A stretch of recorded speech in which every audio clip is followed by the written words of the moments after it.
And welcome, YouTube. All you guys are awesome out there tonight. My camera, oh my goodness. Anyway, I want to say thank you for everybody showing up today. I really appreciate it.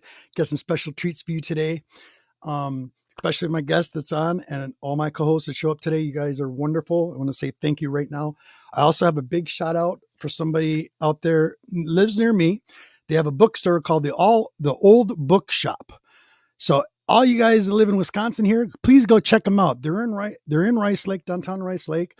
And the wonderful lady that works there is Dana. And I want to say thank you so much, Dana. She's actually holding on to my 60th anniversary collection, my other two books that go with this as the set. So it's absolutely beautiful. I just want to say thank you so much, Dana. And we'll have special shout outs for some community people out there. One in general, I got to say hi really quick to Travis. Comics with Bueller, everybody knows him. So guess what, Travis? The Queen found the name. Galvatron. There you go, buddy. There. Now you got it. Now, without all that said, here we go.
Get that, Robert, and thank you, Nerdy Collect, for having me.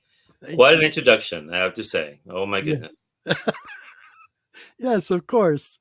It's wonderful having you Like how you today. did it. No, thank you very much. Thank you for having me. Absolutely. Absolutely. I've been looking forward to this for a very long time. You and I have been friends for quite a while, especially in the chats. Actually, It yes, sounds like, actually for several years, actually. yes, very quite a few years, and we've had really awesome discussions in the chats about certain things and about on other people's shows that have just been Yes. wow. And I found out a lot more about you, so excellent. And I want the world to know about you as well. Sorry for the long intro, everybody. I know it was almost 5 minutes long, but I had a lot to say and I wanted to make sure it was presented correctly. So thank you so much, Gore. I appreciate it. No, thank you very much, and thank you to John. I see John is here from John's Comics Yes. and Kids, and I On see you. Comics of Kids. Yeah, I mean, he's one of the best in the community, I think. Yes, he is. And just so you guys know, especially, I want to say thank you, everybody in the chat. I'll get to you in a moment. I thank every one of you that are in there. I can see you. All of the links are posted down below, including John's show he did a few days ago with I Gore. enjoyed that thoroughly. Absolutely enjoyed it. Yes, it was excellent. It was so good, you guys. Go check it out. And please go check out my friend here for both of his YouTube channels. A lot of you don't know that he has another YouTube channel. So I do. please go check it out. So let's get on our co-hosts on here and we'll get started. Okay. Here we go. 1, 2, and a 3.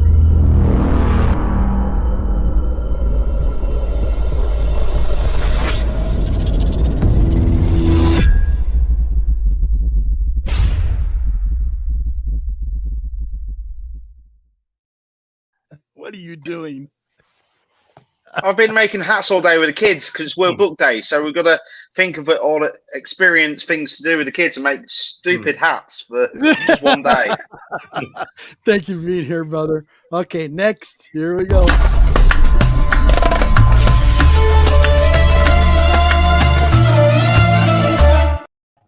What's going on, guys? How you doing, buddy? Not bad. Hey. Next.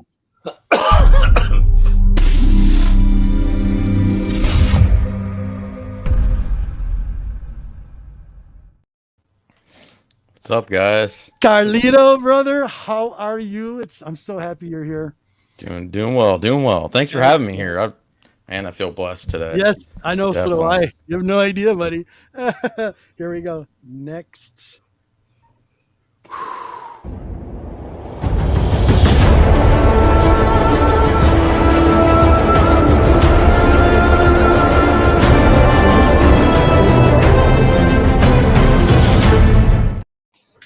Hello, Tubians! Welcome to the Robert Downey Nerdy Collective You Show. just cut out. Well, welcome to the Nerdy Collective Show.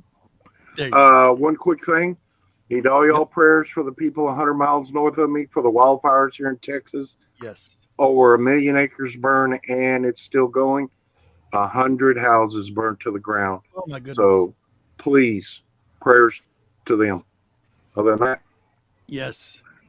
Okay, and another surprise just for you, Gore. Just for you. This is just for you. You ready? I don't know. Should I contact my lawyers? No. Here we go. Here we go.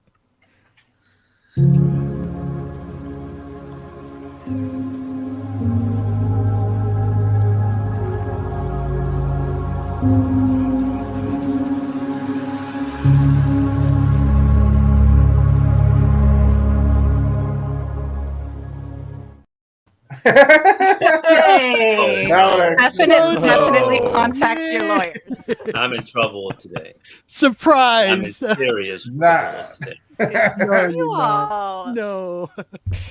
Let's see. Where's I'm Dewey glad to Cheatham in hear it. hell when I need them? They are my lawyers. Oh my God! Definitely- Hello, Jojo, definitely contact your Carlito, lawyers. everyone here. This is quite a surprise, Robert. Did Yes. not expect this. No, it's all good. She Is this all because I definitely have wanted to not be here watched for you. Friday Night? Is this why? I mean, there's equal blame to hearing Carlito and myself because Carlito. I was hoping that wouldn't come up, and of course, the first minute.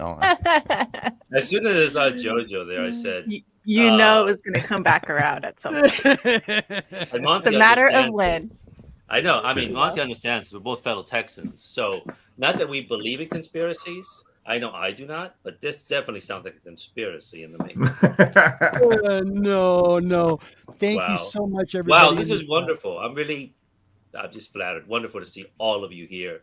I've known JoJo for a long time when she started her channel.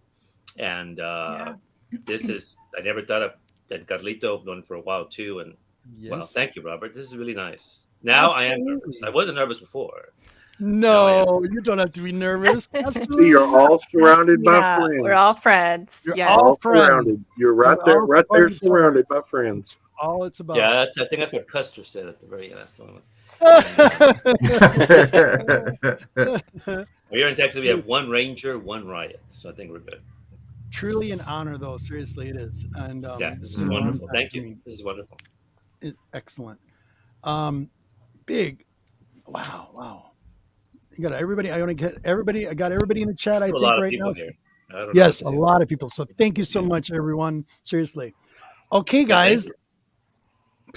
Yes, big time.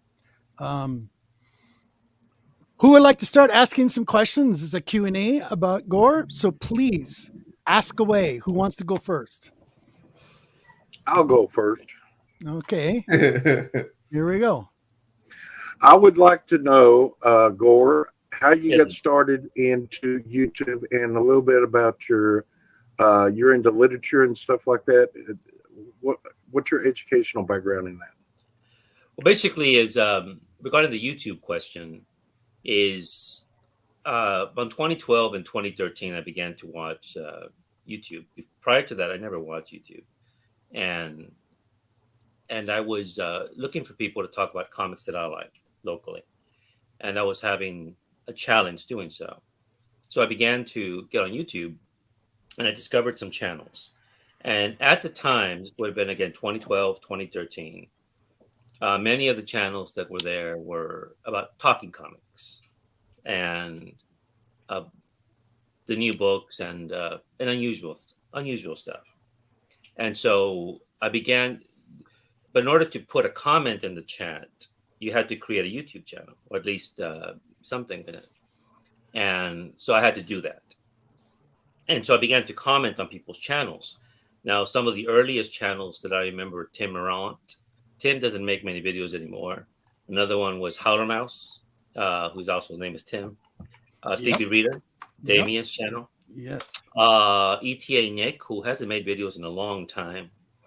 And so there was a few of others. And what was happening here, we're discussing comics that I like. I like the mainstream comics, but I also like what is known as the independent comics. And that's where that began.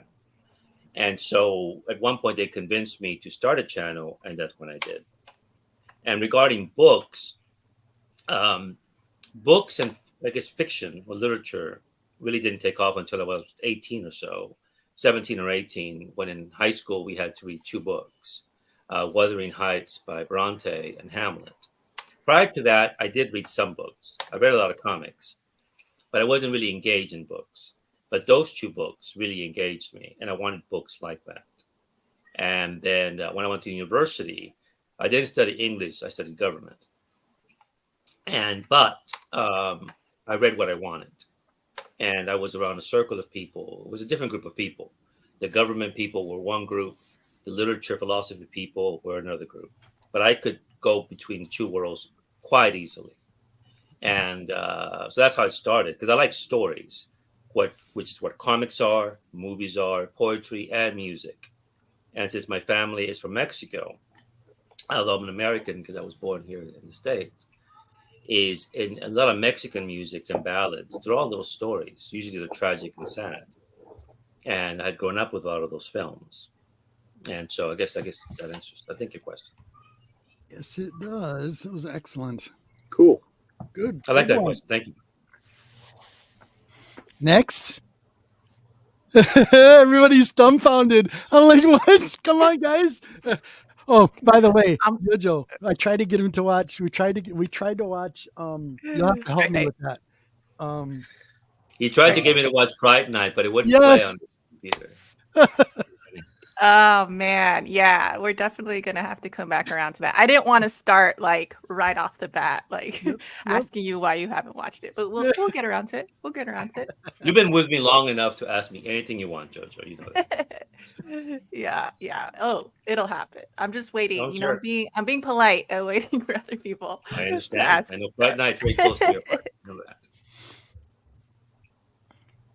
What's the biggest thing that links some of us on this panel and the name that of the person? Because the name Gore comes from obviously one of your favorite illustrators and stories from. Is it Spanish or Hispanic?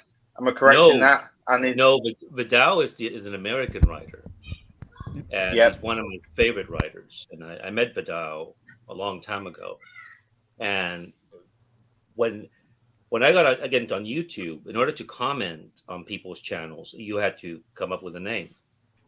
And I happen to have a row of Vidal's novels, and I have another row on the other side of Carlos Fuentes. Fuentes is a Mexican author, but they both have been very important to me, and when it comes to fiction, and they're both great North American writers.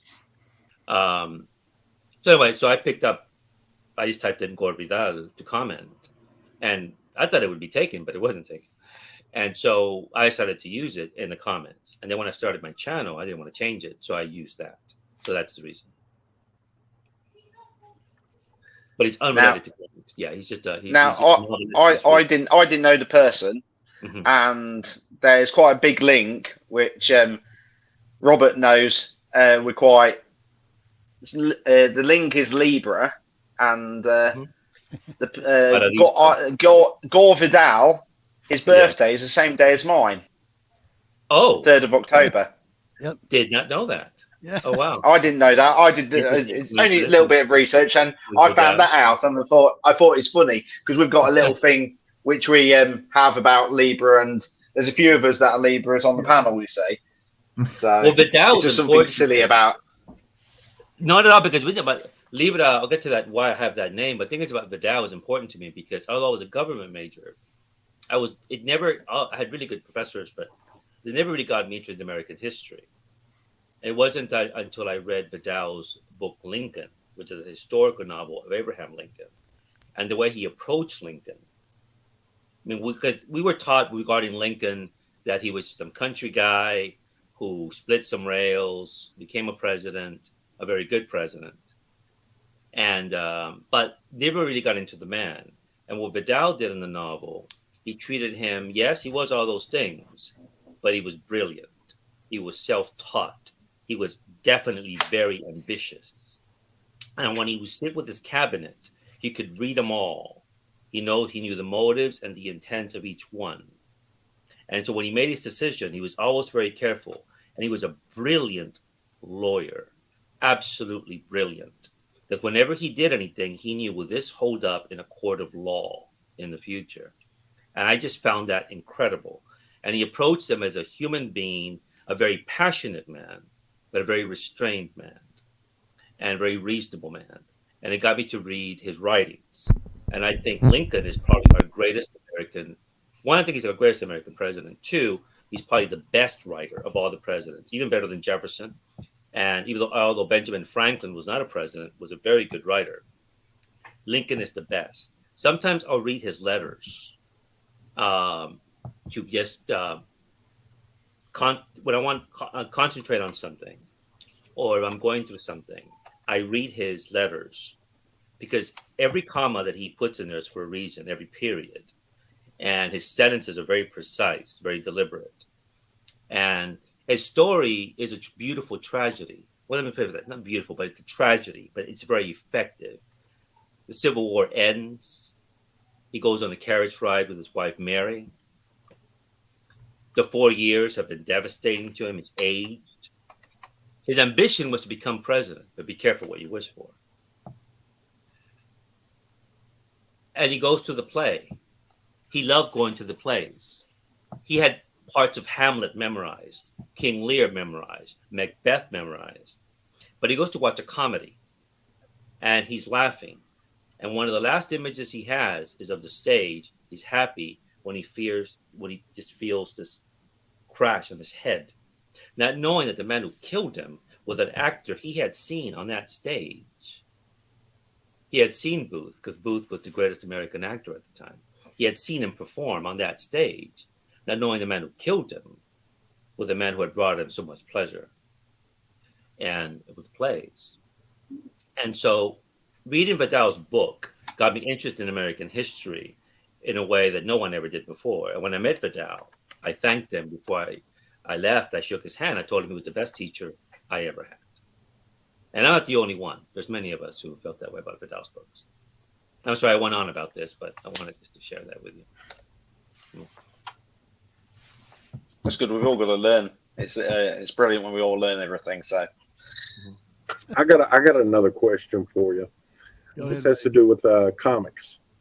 Out of all the comics that you've read, what is your greatest literary criticism on what book? What do you mean, Monty? What do you mean? As far as the criticism, as far as the way the story was set up, it wasn't a very good story. You just didn't really able to follow it. It was just not a very good story. Well, I think the way I think the way I done on my videos on my channel is I discuss books that I like and why I think they're effective. And I did one, and I think it's highlighted here. I think Robert highlighted it on The Death of Electra by Frank Miller. And what I did was I found this nice musical piece, and I put the comic to that piece. And what Frank Miller did, and I think it's very important what he did for comics when he introduced Electra, and he took the writing of Daredevil, and as a writer and artist, what he did with those panels, he brought deep humanity to the comic, but not just that, but to mainstream comics. And her death, when she's killed by Bullseye, and she crawls to Matt Murdock, and she crawls into his arms, and then you see the anger in Matt, and he wants revenge. And when he fights Bullseye, he lets him fall. This is the early 80s. You didn't see that in a Marvel book. Yeah. You didn't see that in a DC book. And I wanted to address that, actually, because those are two of the early comics that I read. And I think it's a good highlight, because basically here you have, right? First Electra, 168. But what's interesting about this book is that when Miller took over the writing in 168, Electra becomes central to his whole body of work up until the end when he leaves in 191, 192. In a way, she engaged his imagination. And the way he transformed Daredevil into not just his conscience is also his Achilles heel. And also he makes it very clear he's a Roman Catholic. And everything that goes with that, the negatives and the positives. And Electra is at the heart of Matt Murdock. And so suddenly you have a crime drama. He makes the Kingpin central. Kingpin had been a Spider-Man villain, but now he's brought over. And he makes him to this sinister presence throughout. And this was something new. This was, I think, I've discussed this before. It's like when Martin Scorsese did Taxi Driver and what that did for those type of stories. I like to think that that's what happened here for Marvel. It added a certain maturity to the comics. And it coincided about a year later with this in DC, when some guy named Alan Moore takes over Swamp Thing. Right? This happened, 83, 84? Yeah. And I already knew Alan Moore, and I'll get into that maybe later on the show, why I knew who Alan Moore was before this. Yep. So now you had these two books, which are transformative for Marvel and DC. And I think that without the success of these two books, with audiences and critics, we likely wouldn't have had Watchmen. We likely wouldn't have had The Dark Knight. We wouldn't have had those, because I think the companies would have said the audiences are responding to these. And so these two books, I think, were very important because they also introduced the mainstream audiences to comics like this. And then people who didn't read mainstream comics said, oh, they're doing that in Marvel and DC. Yep. Let's pick these up. And so yeah, these books are very important for comics. Yeah. What'd you think of that answer, Monty? Pretty awesome, huh? I mean, that's the way I look at them, comics. That's the way I read them when I was a kid. You know, that's the way they. I mean, in hindsight, I had no idea they would be important, but they were definitely different. And at the time, and I think Monty will know, people who are, or Robert, those of us who are old enough to remember, is this was like the Protestants and Catholics. Yep. You were a Marvel guy, or you were a DC guy. I think you remember that, right? Yep. And it's almost like they did not, there was no connection between the two. Right. Which I was absurd. It never made any sense to me whatsoever. And then I was the heretic in the group. I'm the heretic. I read these two, but then I was reading the Independents. Right. And now that was a whole nother ballgame. Mm-hmm. At this point, the Protestants and the Catholics, the Marvel and the DC people saw me as the guy from Islam or something. I was the heathen in the group. How dare I read those as well? And so as a kid, there was always interesting argument with me and just about everybody else. So really quick, sorry guys, really quick. I got a question in the chat, and this one is from Digger Jim. He's asking you, Gore, favorite Daredevil line and story. You got the story, but I don't know about the line. Maybe he has a line. Do you have a favorite? I don't know about the line. That's tough about the line. Yep. Storyline, Robert. Oh, the storyline. Yep. Yeah. Oh, definitely. This is tough because Born Again, when he came back with Born Again, and this one here, this strongly affected. There you go. This strongly affected me, and I think what did it was this. I want to say it's the Elektra storyline but then this whole run is the Elektra storyline. Yes. But again, the Born Again one, it's tough because there's a wonderful panel here where I think most people here are familiar with the Born Again storyline. Either they know about it or they've read it, I think. But there's a scene when Matt Murdock has been pummeled. He's in trouble. I mean, he's just been beaten up. And he's being nursed back to health by this nun. I'm trying to find the page here. And I always like that page there. And let me see. Where is it? Bear with me, please. Here we go. And Matt Murdock says, "Are you my mother?"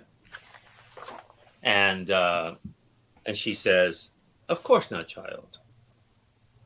And the panels, it says, "A heartbeat can tell you a lot. Here, hers just jumped. She's lying." Now, what? His mother was a nun? Obviously, she probably became a nun. Right.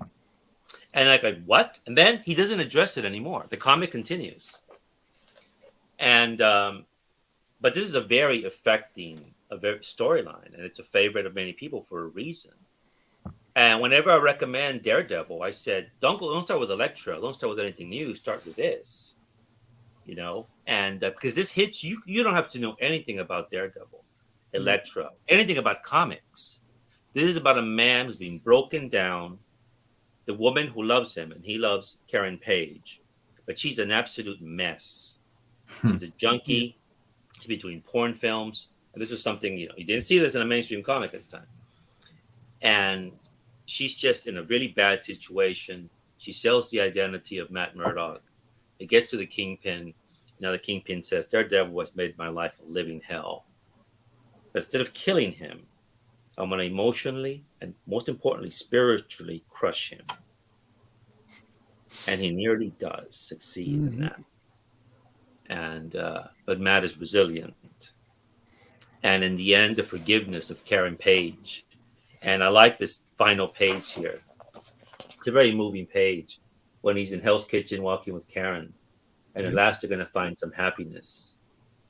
And later on, when Anna Senti did the writing for it, Romita Jr. doing artwork and continues their relationship. That's why in the 2000s, when I had stopped reading comics for a long time, but when I came back and I found out what had happened to her, that the DC editors, I don't blame Kevin Smith, but I don't blame him because I could come up with an idea and pitch it. It could be an absurd idea that'll piss off everybody here about something they like. But the editors don't have to approve it. They could say, you're out of your mind. We're not going to let you do that. They let Kevin Smith do this. And the story is good, but I'm thinking this is the end for Karen. And it's always bothered me ever since. And so, yeah. There we go. So, Miguel, I'm going to blow you up here. I'm going to show a picture of something I have. And I want to show you guys. I want to show you something. Look at little Miguel here, right there in the middle. Could you please tell us who all these people are? Yeah, we don't have many photographs in our family. My mother didn't like them. She didn't like photographs at all. And that's my sister. And that's my mother. And that's basically the only family that I have or had. And that's shortly before we came to the States. They take it back in the 70s? I won't say the year. I won't say the era. The style looks like the 70s. Figure that out by watching it. But it was definitely, I would say the 70s is a good time. Yeah, 70s. Yeah, look at you in a suit. Yeah. You were even in a suit back then. Looking dapper. Looking dapper. Yeah, that was the norm. I mean, we were working class, but that was the norm. Right. That was definitely the norm. If you were poor, working class, when you were in public, you still dressed up. At least back then it was, for a little while. Okay. And then we came to the States. The States were more relaxed. But in Mexico at the time, it was much more like in the past. But in the States, it was much more relaxed. So we didn't have to do that at all. Nice. So it's a damaged photograph, and it's just one of the few things we have left. And I got another one for you, Gore. This one. Who is this? Oh. Wait, do you hear this, guys? This is pretty cool. Now, first of all, I'm wearing a Roxy Music. Roxy Music is one of my favorite bands. And Brian Ferry and his crowd, Brian Eno. And where's that book? This was in 2018. A friend of mine says, do you want to go to the Dallas Horror Fest? And I like some horror films, but it's not the genre I go to. But it looked like fun. And I said, sure, why not? Right? I said, sure, why not? And I head over there, and everybody was there at this thing. Oh, sorry. Subscribed. But everybody was there. Elvira was there. Clive Barker was there, and I got to meet Clive Barker briefly. Man. Stranger Things had just hit, so all those Stranger Kids the lines for them was insane. I don't know how many Freddys were there. I have no idea. It was just packed with all these horror people. For me, obviously, I didn't stand in line for anybody. And then I see that man there, and that's Dan Mendoza. Right. Dan Mendoza had nobody at his table. That's who this is, you guys. And yes, Dan Mendoza is the creator of Yep. Traps. Yep. You know, Zombie Tramp, right? And I remember I was reading Zombie Tramp. I like his Zombie Tramp comics. But that was the same weekend they were doing a Comic-Con somewhere in Texas, and I wondered why he wasn't there. I don't think he did well here because whenever I would go by his table, no one would be at his table. And so I went to talk to him, and I had that Roxy Music shirt. And he goes, "Can I pinch the nipples of the girls on it?" I said, "Sure." So that's what he's doing there. That's what he's doing there. Nice. And, that's what he's doing right there. You can see it. I was wondering. That's exactly what he's doing. That's awesome. And, I bought some prints from him and some books from him because I like him. I really like what he's doing with that comic. It's a silly comic. But it was actually a YouTuber who no longer is around. Forgot his name. But he kept making these videos about these Zombie Tramp books. Yep. And I told Dan Mendoza when I met him about it, he knew who he was. And he had helped promote him in ways that other people had never knew. And so, but But that's Zombie Tramp, and I like the comic. And there were some legal issues where he lost the rights to it, but now he's got it back, and I think he's doing something with Lady Death and with Zombie Tramp on Kickstarter. Right. But really nice guy. I really liked him. That's who. That's who it is. Yeah. Next, we got another picture here. Who's this? Oh, okay. That is John Sayles.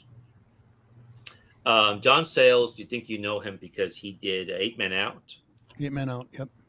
And 95, he did a film called Lone Star, which I think is the best film about Texas. And leave it to a New Yorker to get us right. And I told him that when I met him. He came down to this part of Texas for the anniversary of Lone Star. But when I shook his hand, I said, so you and Richard Linklater are responsible for Matthew McConaughey. And he started to laugh. Don't blame me. He shook his hands. Don't blame me. I don't know what he meant by that. Because what happened was McConaughey had done Dazed and Confused, and Linklater's a fellow Texan, and the Houston area. And then that Dazed and Confused part, that big part that he has, it's a wonderful character, right? But then John Sayles hired him to play a deputy sheriff, a bit part, but he's really good at it. Right. And Lone Star is a great film. It starred Cooper, forget his first name, Cooper, Chris Christopherson. Yeah. Christopherson's in it. And it really gets Texas right. The whole dynamics of everything, of a small town in Texas in the late 60s and 70s. All the class issues, the race issues, political issues, but at the heart of it is the human element of it. It's a brilliant film. And it was wonderful to meet John Sayles because I've always liked him. I mean, I think one of the earliest films he did, he co-wrote Piranha. Remember that film from the 70s, Piranha? Yep. But he also is a ghostwriter. I think he worked on the Apollo film, that the one with Tom Hanks that Ron Howard did. Yeah. Tom Hanks. He also worked on The Alamo, I think another Ron Howard film, where he does script editing, whatever you call it, when he fixes a script. But he's just a fantastic filmmaker. But that's who that is, and so it was wonderful to meet him. Okay, getting on to three more photos I got, just so everybody knows. Sorry, guys. I'm going along over this. I apologize. No, you're not. Absolutely not. Our historical reference here from school. Everybody remember this book? Yeah, that's Wuthering Heights. That's the school we had to buy, and I remember really being angry because I thought it was some romantic, sentimental nonsense. And so I'm thinking, I was first angry we had to buy it. Yep. And then we had to read it. But then I began to read the darn thing. And the story is about Heathcliff and Catherine. And it's a devastating story. And that book there, I mean, it's a love story, but it's a very self-destructive story. And you see these two people, Heathcliff and Catherine, and you really feel for them, even though they are basically something very primal. Right. And already in comics, I had already encountered people like that in comics, not just with Daredevil, not just with Elektra, but some of the independent comics I haven't discussed. So in a way, the comics had already set me up, and also with movies. As Jojo knows and Carlito knows, I think you might know, is when I was a kid, I used to watch a lot of movies that were for adults. Right. When I was 6 or 7 years old, they would drop me off in the theater on Saturdays. My parents would go shopping. And it was a time when you would see 7 and 8 year olds by themselves in the theater. Yep. It was PG, I would go and see it, no matter what it was. Mm-hmm. If I could sneak in, it was rated R, I would go and see it. Yep. Our neighbors, now mind you, I went to a Catholic school. Our neighbor, who we went to school together, my friend and I, same Catholic school, they would go to the drive-thrus on the weekends. And they would take us to go see a bunch of rated R films. I saw Alien in the theater, there drive-thru. I saw The Warriors there at the drive-thru.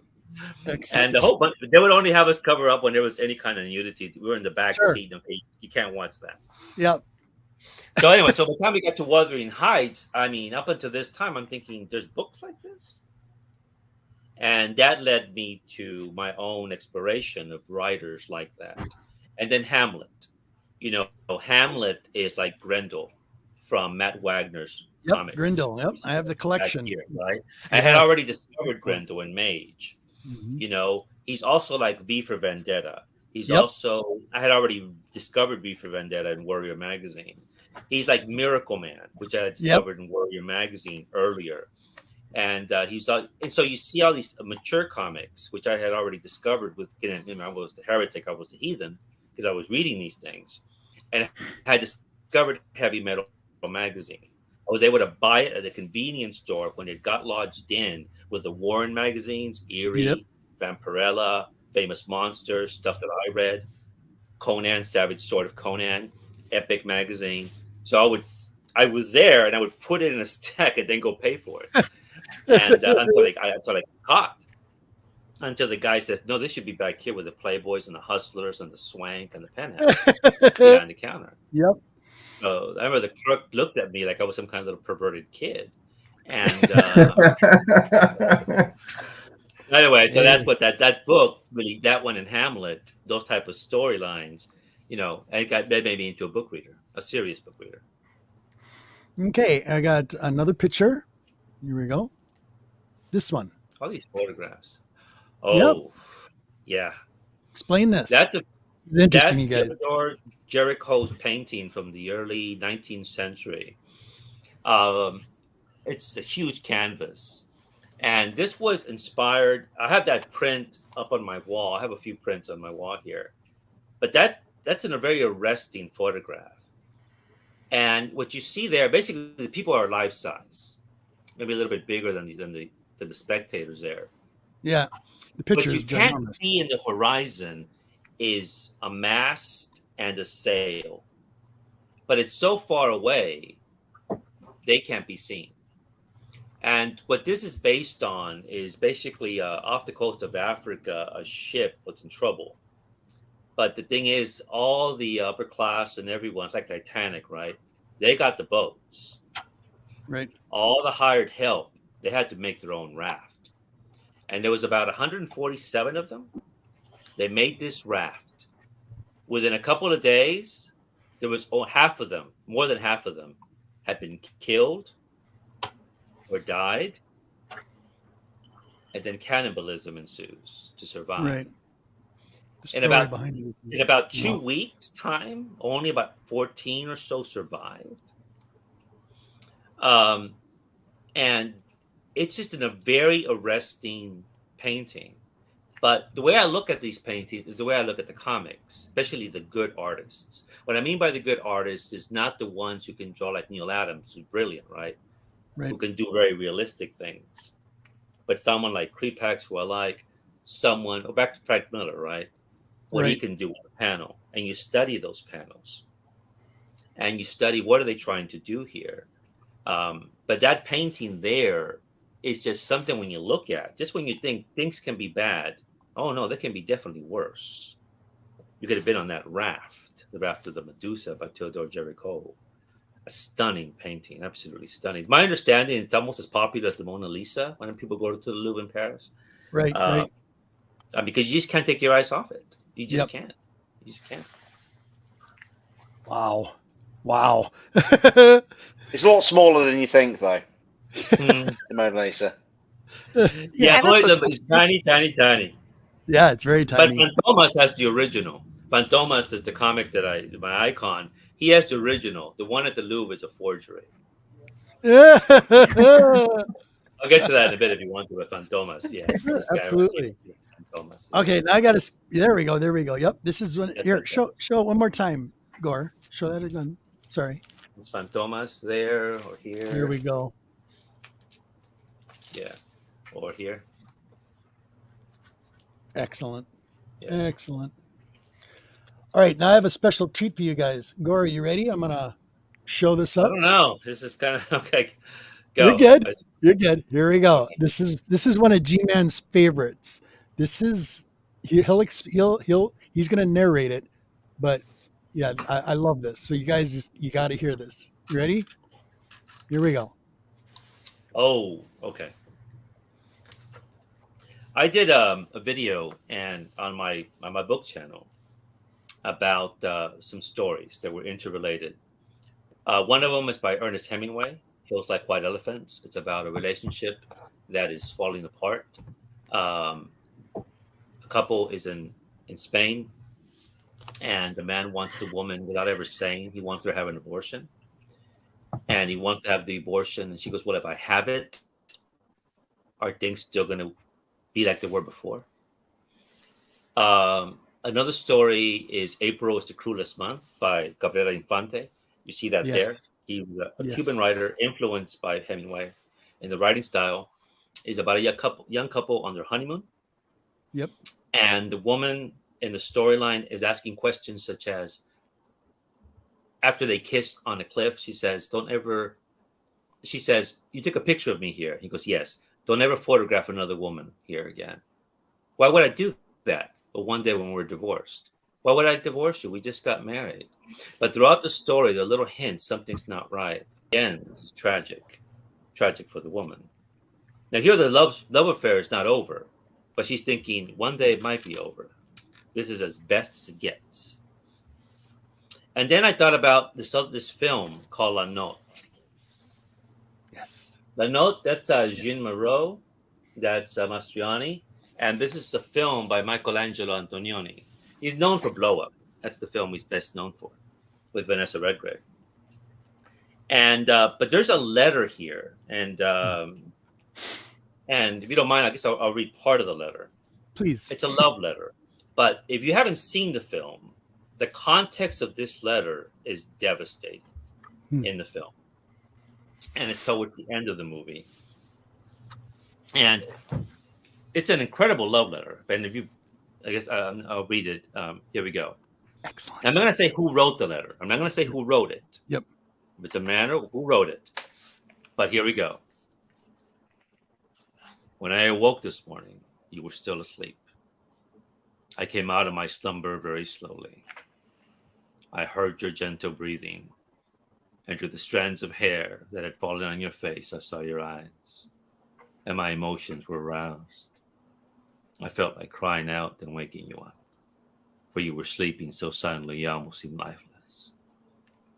In the shadows, the flesh of your arms and your throat appeared so vibrant, so warm and moist, that I wanted to press my lips against it. But the thought of disturbing your sleep, of having you awake in my arms again, held me back. Instead, I preferred to have something that no one could take from me, something that would be mine alone, an image of you that would be everlasting. Beyond your face, I saw a pure and beautiful vision in which you and I were reflected in another dimension that encompassed all the years of my life, all the years to come, all the years before I met you, when I was preparing to meet you.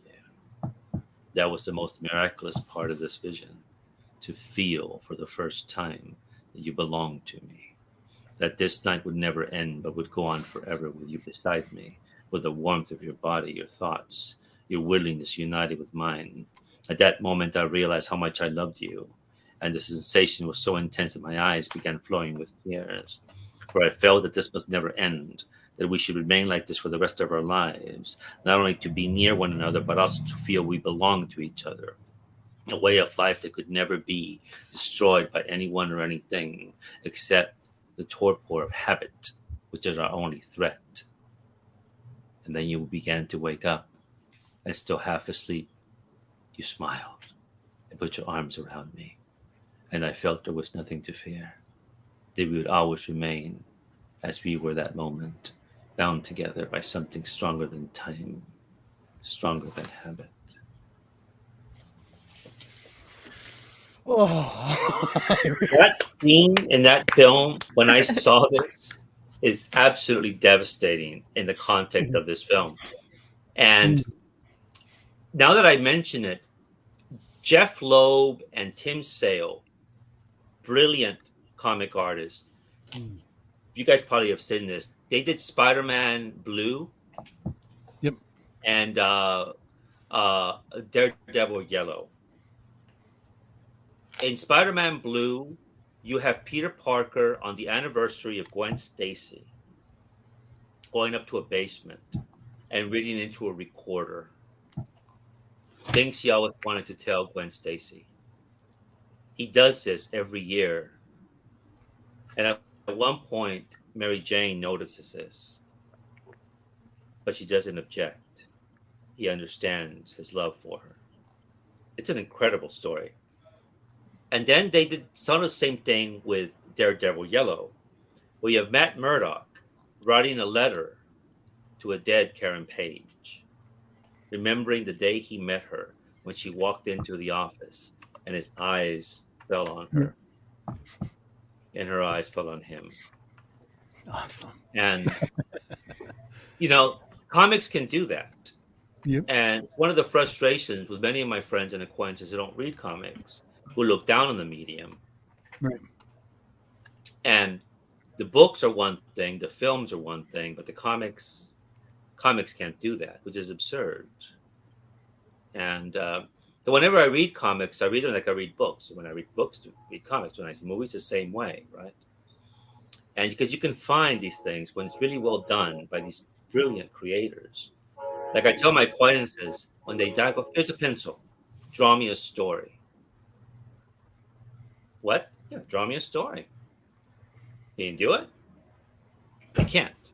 They can't. Right. They can't draw you a story. Right. And then worse, you have a deadline, 22 pages, 2 weeks. And that's just one story. And here's another one, right?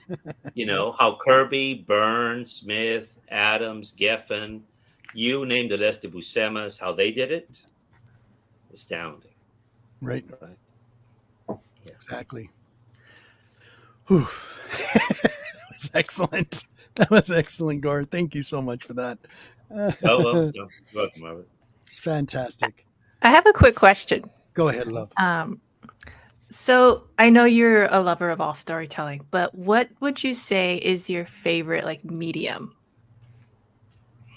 That's tough, JoJo. You know, I don't Like, know. do you gravitate I mean, towards one more than the other? Because I know you like literature a lot and obviously comics. But you mentioned music earlier, and obviously there's theater too, you know. Just curious. it's tough because it is tough between movies and actually movies and books. Down to it, really, Yeah. it comes to that. Right. And because we're the visual generation. I mean, all of us grew up with movies in some degree. Our minds have been shaped by them. I think at the end it would have to be the books because when you read a storyline, for example, Great Gatsby, right? There've been many adaptations of Gatsby.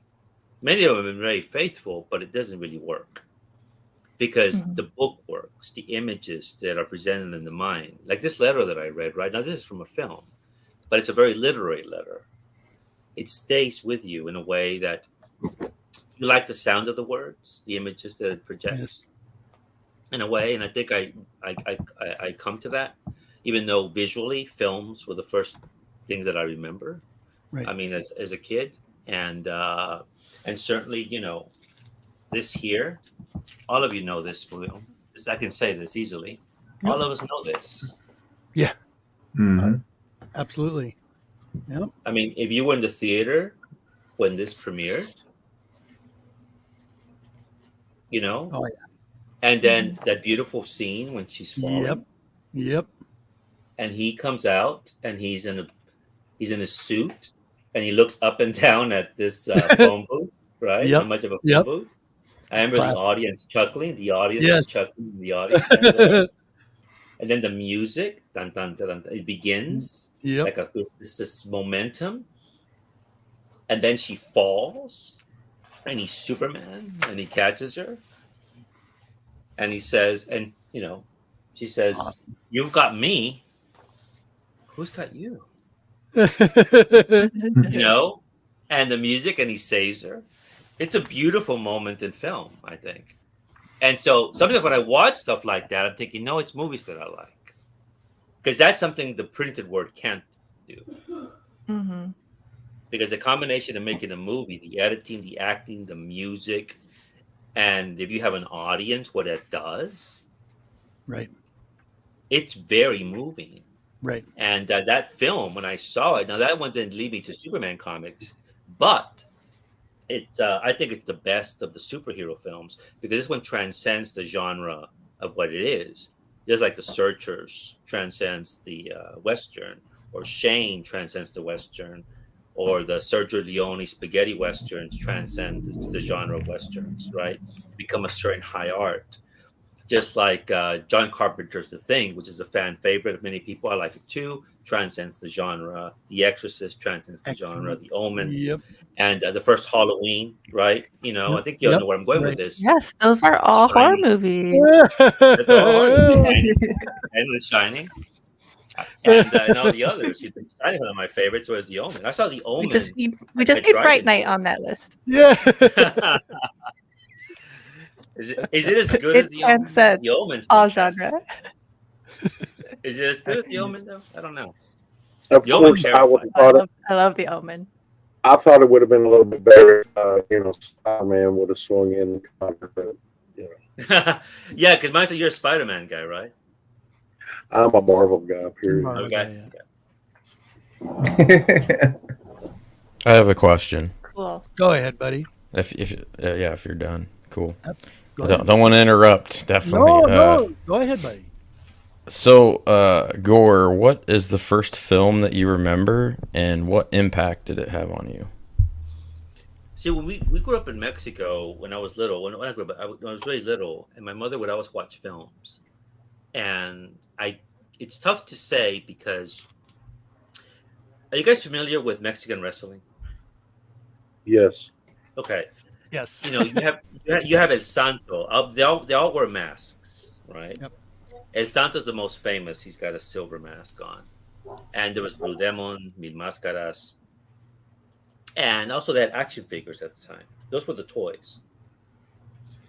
And they made movies of these. And I remember some of those films, but the problem is, I don't know, they get convoluted because when we came to the States, and English is my second language. So I did not speak a word of English, neither did my family. Although my sister did, because she went to a boarding school and she learned English. I did not. Wow. And but I would go to the movies. And one of the earliest I do remember seeing American films was a Sean Connery film with Audrey Hepburn. It's about Robin Hood. Yep. Robin and Marion. Is that right? Yeah, I think so. Yep. And the way it would work, I would pay my ticket, and I would just walk in midway through a film. And Robert Shaw was in the film, and I remember the ending very arresting because both of them die. That it's like a suicide. It's a mutual. They both commit suicide. But after it's one of the earliest that I can remember. And also, I guess some of the Planet of the Apes films, the retrospective of them, they would show them in the theater, and I would go see them as well. But again, it's a tough one. Those ones just come to mind. So I watched a lot of stuff that was adult oriented that went over my head. But emotionally, even as a kid, it resonates. Death resonates, love resonates, happiness resonates, even though it's happening to a bunch of grown-ups. I mean, that's why, I don't like talking down to kids. Yeah. And or this attitude of infantilization of things. I'm thinking, did the grown-ups forget they were once children? And I think sometimes my fellow grown-ups, they do forget they were kids, right? So. Was it The Prince of Thieves? Is that the name of the movie? No, it was Robin and Marion. Robin and Marion. It was Robin and Marion. 1976. Yep. There we go. Okay. That would have been one of the first ones. Yeah. That would have been one of the first ones I saw in the theater. And when I would get dropped off, I remember before my mother died a few years ago, I had asked her, I said, "You would drop me off on Saturday mornings at the theater?" And she goes, "Why did you do that?" "Well, you wouldn't leave us alone. You said you wanted to go to the movies. All week was you wanted to go to the movies." And also you were basically in the way because, they would go shopping and stuff. Sure. I go, "Okay. So you never thought anything?" "No, we trusted you." It's not that it would happen to me. They were saying, "We trusted you." Right. And I guess that meant they trusted me. I wouldn't get into any kind of mischief. But I guess they probably did feel that nothing bad was going to happen to me with an adult, right? But again, it was the time when you did see kids in the movie theater, and that's how I snuck in to see Conan when Conan premiered. And Conan I liked a lot, and I was terrified an adult was going to come in and take me out. It was part of the fun of it, though, right? Yeah, There's that I like remember thrill those of it too. Yep. Like, ooh, I shouldn't be here, but it's so good. This was my life in movie theater. I would see so many rated R films. And See, I never got pulled funny. out. I never did.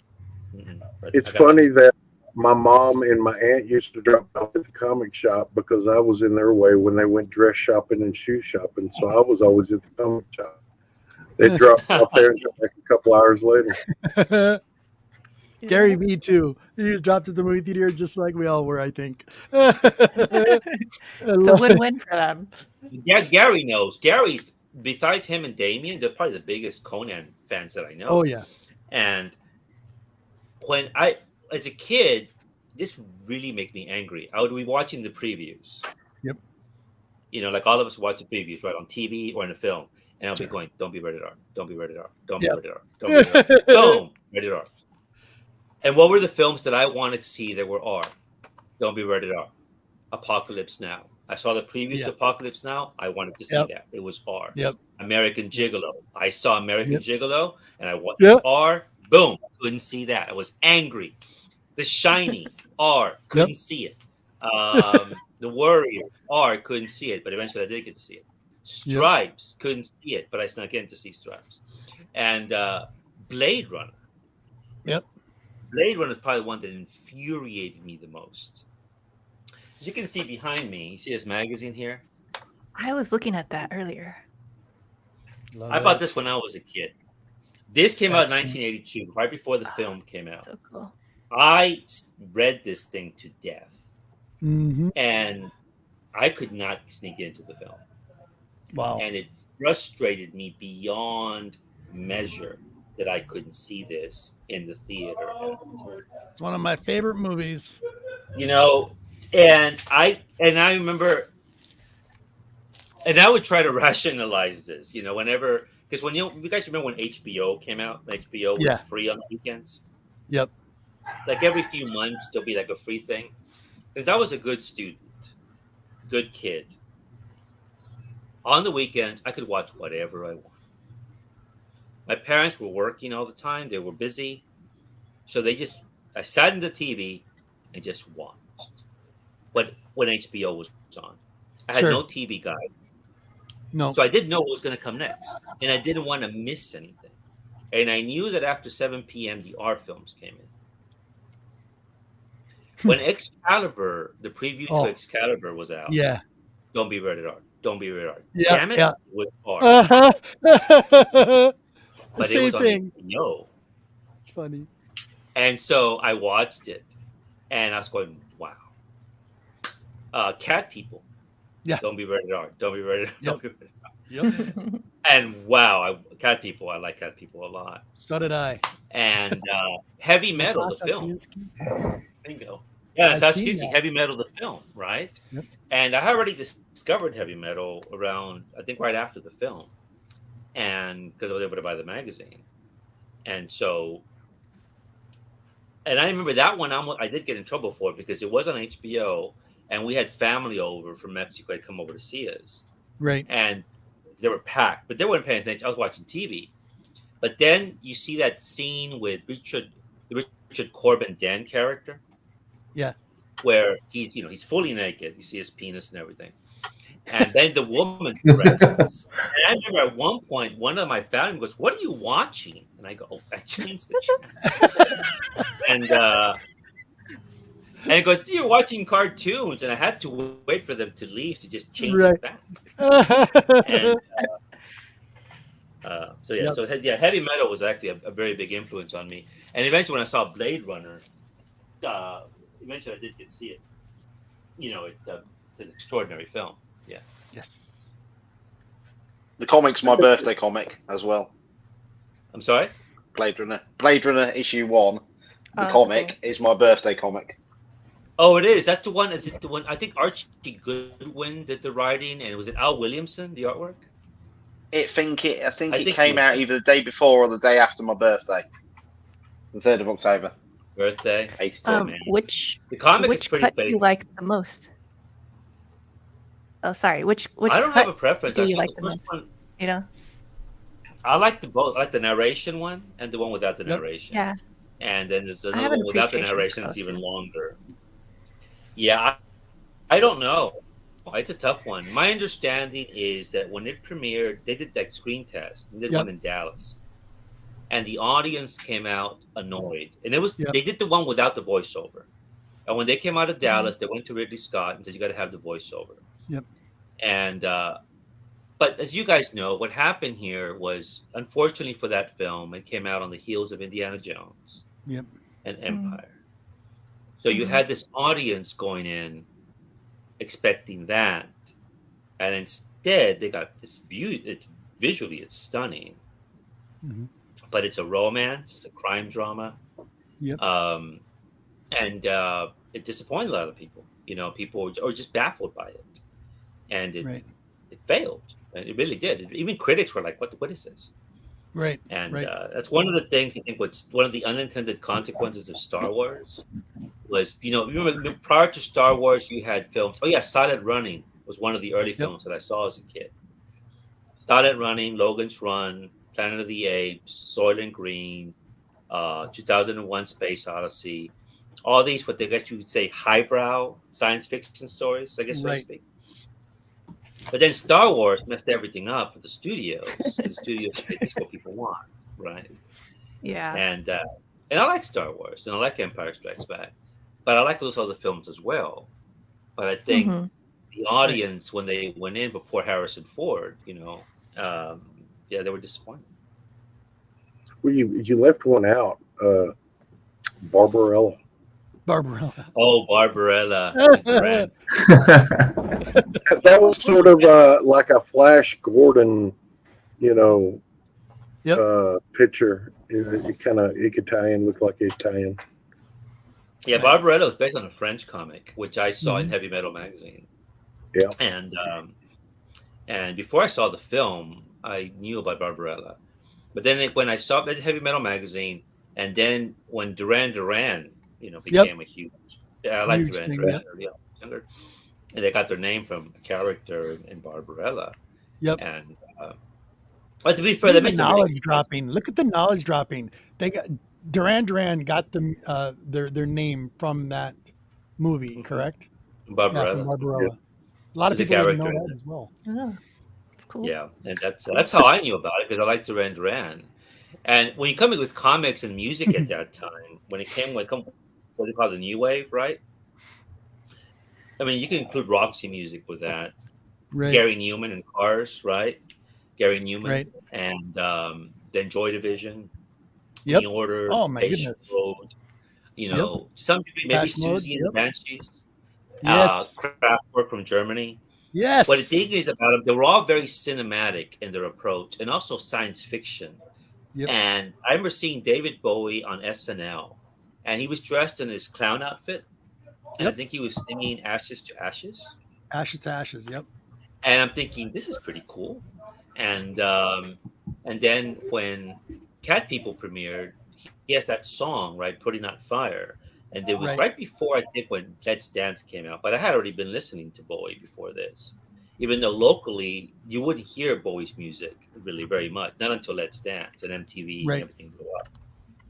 But SNL and places like that, you would see quote unquote obscure people like that, like him and Gary Newman. But they all tied into comics because they were science fiction, and they were otherworldly and stuff like that. And so it worked quite well for me. Very ahead of their times. Yeah, they were. Yes, they were. Big time. Quick question: why is Professor X sitting there staring at me? Professor X? He's staring this whole time at me, you know. Wonder if I'm doing something wrong or Lovecraft? Is that the H.P. Lovecraft picture? yeah. Robert's a big Lovecraft. Yeah, it's Gore's logo, buddy. Yeah, I know it is. He just said Yeah, that. yeah. Oh, the Fantomas. I'm sorry, I thought you were looking at your Lovecraft. No, that's Hey. Fantomas. That's the Mexican comic. Yeah. There you go. You know Yep. that, right? There you go. So tell people about this, Gore. About this comic. This is one of the greatest frustrations of my life. I don't have any frustrations. And even though I like serious drama and tragedy, I'm always pretty cheery. I think maybe that's it works for me. Right. Fantomas is a Mexican comic. It came out in the late 60s. It continued into the 90s. The 90s, yep. He was inspired by a French pulp, early 20th century storylines where Fantomas is a serial killer, a murderer, a rapist, a thief, all these terrible things. But apparently they're very popular in France in the early 20th century and very popular with the surreal movement and the Dada movement. You know, Dali and that crowd and Picasso. They loved those stories because they were so avant-garde. They were so, transgressive. And so this is one of the influences. The other one was Diabolic. Diabolic is an Italian comic. They made a film with that in the 60s.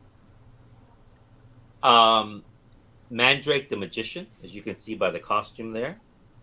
Lee Fawkes the Phantom. Exactly. You see that here. Doc Savage, Bruce Wayne, James Bond. These are all influences about Fantomas. And so what these Mexican creators did in the 60s was, because you see in Mexico, comics were extremely popular, but extremely cheap in the sense that paper was cheap. You would find them with clothespins hanging from places. The paper is even cheaper than newspaper. Yeah. Fantomas was unusual because he was also an intellectual. And it was a Mexican comic, but he was based in Paris. But this was intentional because the comic got into politics. It always included some politics in the early issues going on with Mexico that had been published in Mexico would have been a problem. But since he's based in Paris, his nationality is never identified. Fantoma speaks multiple languages. Very cultured man. And set in Paris, France, and he basically is a superhero, except for one thing. He's also a thief. He's a thief of beautiful things. When I mentioned earlier about the Louvre and the Mona Lisa, he has the original Mona Lisa. He stole it. So he put a fake one in the Louvre. Many of the paintings in the Louvre, he has. The original, he has the originals, the other, the fake. It's a habit he can't control. He loves beautiful things. He's a notorious playboy. I'm not kidding. In the comics, he dates Linda Carter. That's right. When Linda Carter was married, he was dating Linda Carter. They're at some resort and they're having an affair. Bridget Bardot. In another one, Jane Fonda. He's showing her a film of an avant-garde Spanish filmmaker. Carla Cardinale. Sophia Loren. I'm trying to find the issue where he dates one of the Charlie's Angels girls. Not Farrah Fawcett, who was a fellow Texan. Jacqueline Smith. Jacqueline Smith. There's one where Jacqueline Smith appears. How they got me? You could only get away with this, I guess, in Mexico with these comics. And but what he did was the comic was always fascinating because the writers, even though the people who read these comics were poor and working class kids, they always wanted to have some culture in the comic. So he's friends with writers from around the world. He's friends with artists. So Picasso appears in the comic. Dali appears in the comic. Sigmund Freud appears in the comics. Great writers from the 60s and 70s appear. Norman Mailer appears in the comic. Susan Sontag, Alberto Moravia. Anyway, I mean, they did this intentional. He's got the women around him. His assistants are all women, and they're all named after the zodiac. Aquarius and Pisces and them. He doesn't get involved with them. They're all in love with him, but he doesn't get involved with them. He never takes off his mask. And there's one storyline, which I discussed in one of my videos, and he had Robert Harris, where he has these dreams. Right. of a woman he doesn't recognize and a shadow. And one of his mentors is this genius who's got a time machine and says, well, you need to be analyzed by somebody. Let's send you back to Sigmund Freud. So he goes back in time on the deathbed of Sigmund Freud. Freud died in 1939, the eve of the Second World War. And Freud had already written his book, Civilization and Its Discontents, one of his last books, which in a way was a prelude of fascism. I mean, analyzing of what fascism was. Freud thinks he's dreaming when Fantomas appears to him. He thinks it's all a dream. And he's dying of cancer in London. And Fantomas tells him his dilemma. And Freud says, what are your earliest memories of your family? And he goes, I remember my mother would cry a lot. And she would go visit my father in jail. And I never saw them again at one point. At one point, I was put in an orphanage. I don't know who adopted me, etc. And finally, the comic ends with Freud thinking, the woman in the image is your mother, the one you don't recognize. The shadow you see is your father. And the reason you steal all these things, these precious cultural, artistic things, is you're trying to retrieve what you've lost. This was a comic in the 70s. You would never see that with Bruce Wayne. Right. You would never see that analysis like that. I mean, we have writers who could do that, right? But this was done in a comic in the 70s. And they would do these with these storylines. That was the story, you know? And but again, he did get into politics and such, right? This one deals with the Falkland Wars, Argentina and England. And he's obviously on the side of Argentina. This one is probably incredible. This one is because the comic, as you can see in Mexico, they have different, depending on the publishers, right? Different sizes. Right. This one is about the storyline of the son of Hitler. Apparently, in his storyline, before Hitler died, he had a lover, a woman from Uruguay, who had been in Germany, in Hamburg. And he loved her more than the woman he mutually committed suicide with. They had a child. But right before Hitler committed suicide, when the Soviets took over Berlin, he left instructions for my sons to be sent back and to be raised in Latin America. But with clear instructions that 33 years later, he'll rise and bring back the Fourth Reich. And the reason it's 33 years is the death of Christ. And Hitler, the son of Hitler, is going to be like the Messiah. So what happens in the comic, it takes place in the late 70s, because of television and subliminal messages, and it makes democratic societies like in the West, in the US, and in Europe turn nationalistic, xenophobic, and fascist. And Fantomas begins to notice this. And he eventually realizes this. The 33rd year, this guy appears, the son of Hitler. Nazism is back. He says, that's what's going on. He figures this out. And this is like a 10, 12 issue story where he basically goes after him. I was going to ask you. No, go ahead, Gore. Yeah. Go ahead. So basically, that's why Fantomas is probably one of the greatest comics no one will ever read. Two reasons. One, it's only in Spanish. Two, it's never been translated. Actually, three, it's never been collected in any kind of trade or omnibus. There's about 600 issues of Fantomas. I have about 300 of them. I've been collecting them for decades. Even when I traveled to Mexico a while back, you can't find them. They're on eBay. They sell for various prices, but the ones I have, I have. Right. But it's frustrating because I've done videos about this, and the response from not just in the U.S. but in Latin America and in Europe is, we want to read this. Yes. You can't. Yes. Big time. And it's a great comic. And so, yeah, it's one of my favorites. So that's the icon that I use is Fantomas. Nice. Look at that little history in there as well. I love it. It was intentional. Yep. That was always something cultural in the comics. Yeah. Hey, Robert. Yep, I'm gonna have to twist off. I got to meet my brothers. All right, buddy. And y'all have a good time. I enjoyed it. Thank you for being here. Nice meeting you. Thank you so much. Sorry, I gotta go, but family calls. So family first. Pleasure we'll see y'all later. Seeing you. See you later, Monty. See you later.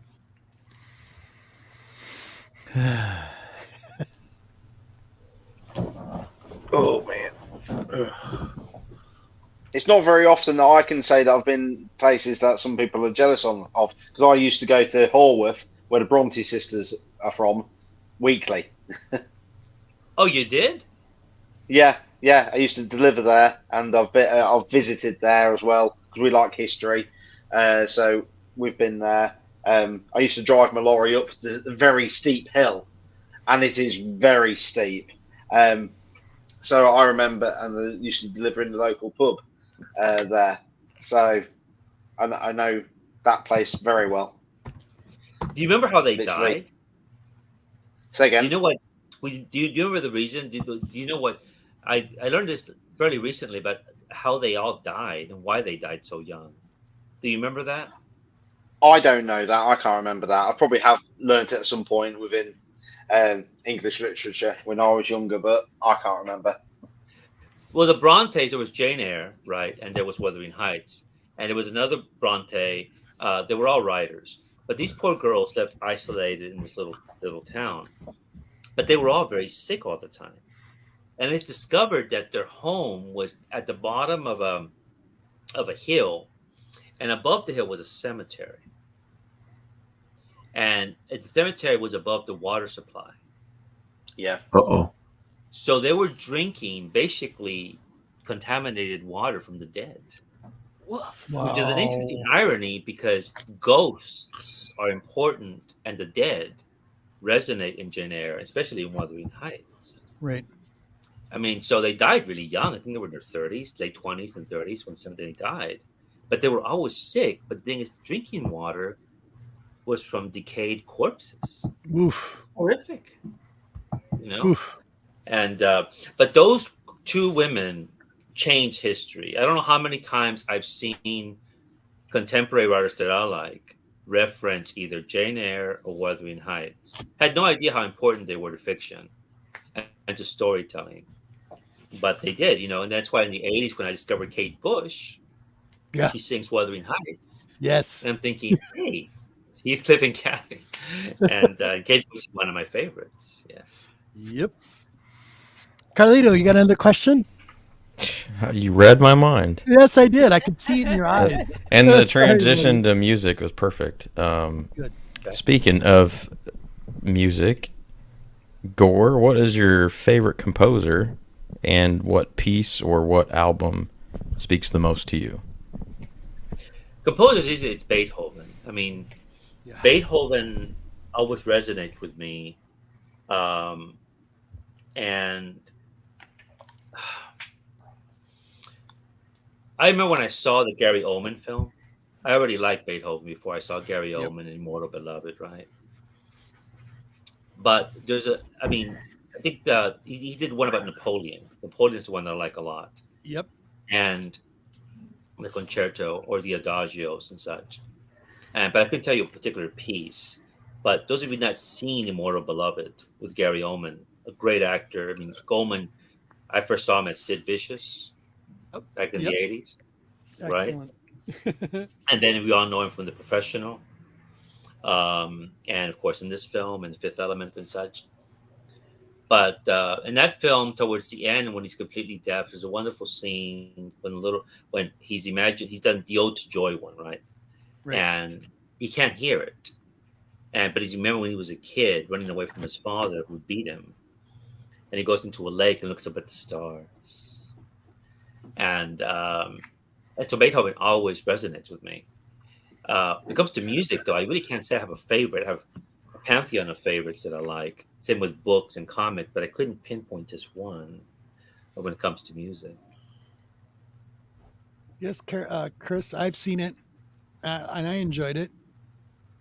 So it shows kind of the psychosomatic part of Napoleon and a lot of the strategic maneuvers he did in history. So yeah, it's not bad. It's worth a watch, Carolina.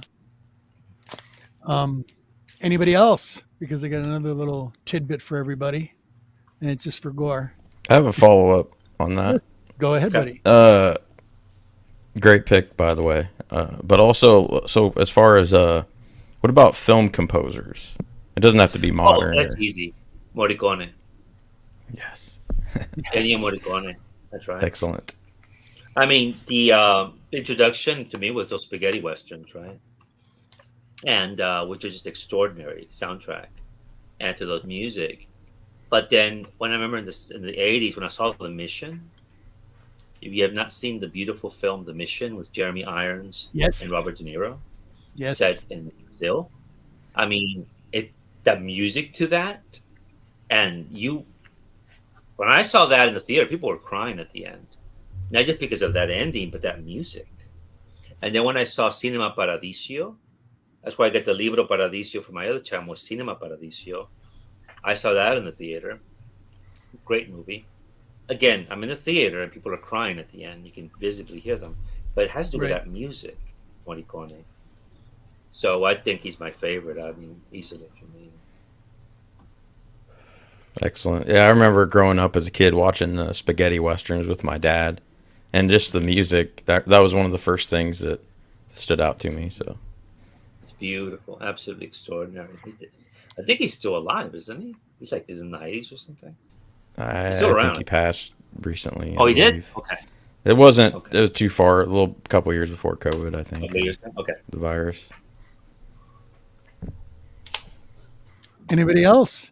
Jojo? Any more questions? You got them here now. It's your turn. Come on, Jojo. So, come on, Jojo. About Fright Night. It was so funny. I was doing a live. Love it. And we were just poking fun. This guy teases me all the time. And it's so funny. Do you ever watch one of our lives? Gore Vidal is the one that makes it entertaining. Not me at all. It's all him. Yeah. But anyways, yeah, that was really funny. I guess I just want to know what your favorite, even though, horror isn't your favorite genre, why have you not seen Fright Night? It came out in 85. I think 85 was a weak area in movie making for me. We really tried last night. That's right. Okay, what gets me is he's seen Fast and Furious. I know. That's what So have I. What's wrong with that? There's nothing wrong with that. No. It's called priorities, though. Yeah. You know what I mean? I have seen that. Well, you already know, Fast and Furious has a lot of estrogen in those films. Yeah. Oh, yeah, you did tell me about this. Yes. Right. That's right. And estrogen usually sells me on a film. And that's the reason I watched them, when I saw not just Gal Gadot, but all the other girls in it. And so I think as an American, I'm duty bound to watch the films. But listen, Fright Night, there's some ladies in Fright Night. Real quick, we just had He's trying to encourage me into it. Yes. Hey, Roman. I'm just teasing you, Gore. I'm just poking fun. I love it. I want to watch Fright Night tonight, Jojo. So. Yeah, Carlito, please. No, I'm doing a whole March Madness. I'm gonna watch a different new movie to me every day. Oh, cool. We need to all watch it together. So Jojo, I've yes, actually, we should do that. Yeah. We should do like a video stream together, but not live, of course, private, and all of us watch the movie at one time. I tried to do that last night, Jojo, and I could not get. For some, it has something to do with your browser and trying to click it in, because we were trying to watch on Amazon together last night. I wanted to be all queued up and ready for you today. I watched it. I should have known that was a hint. I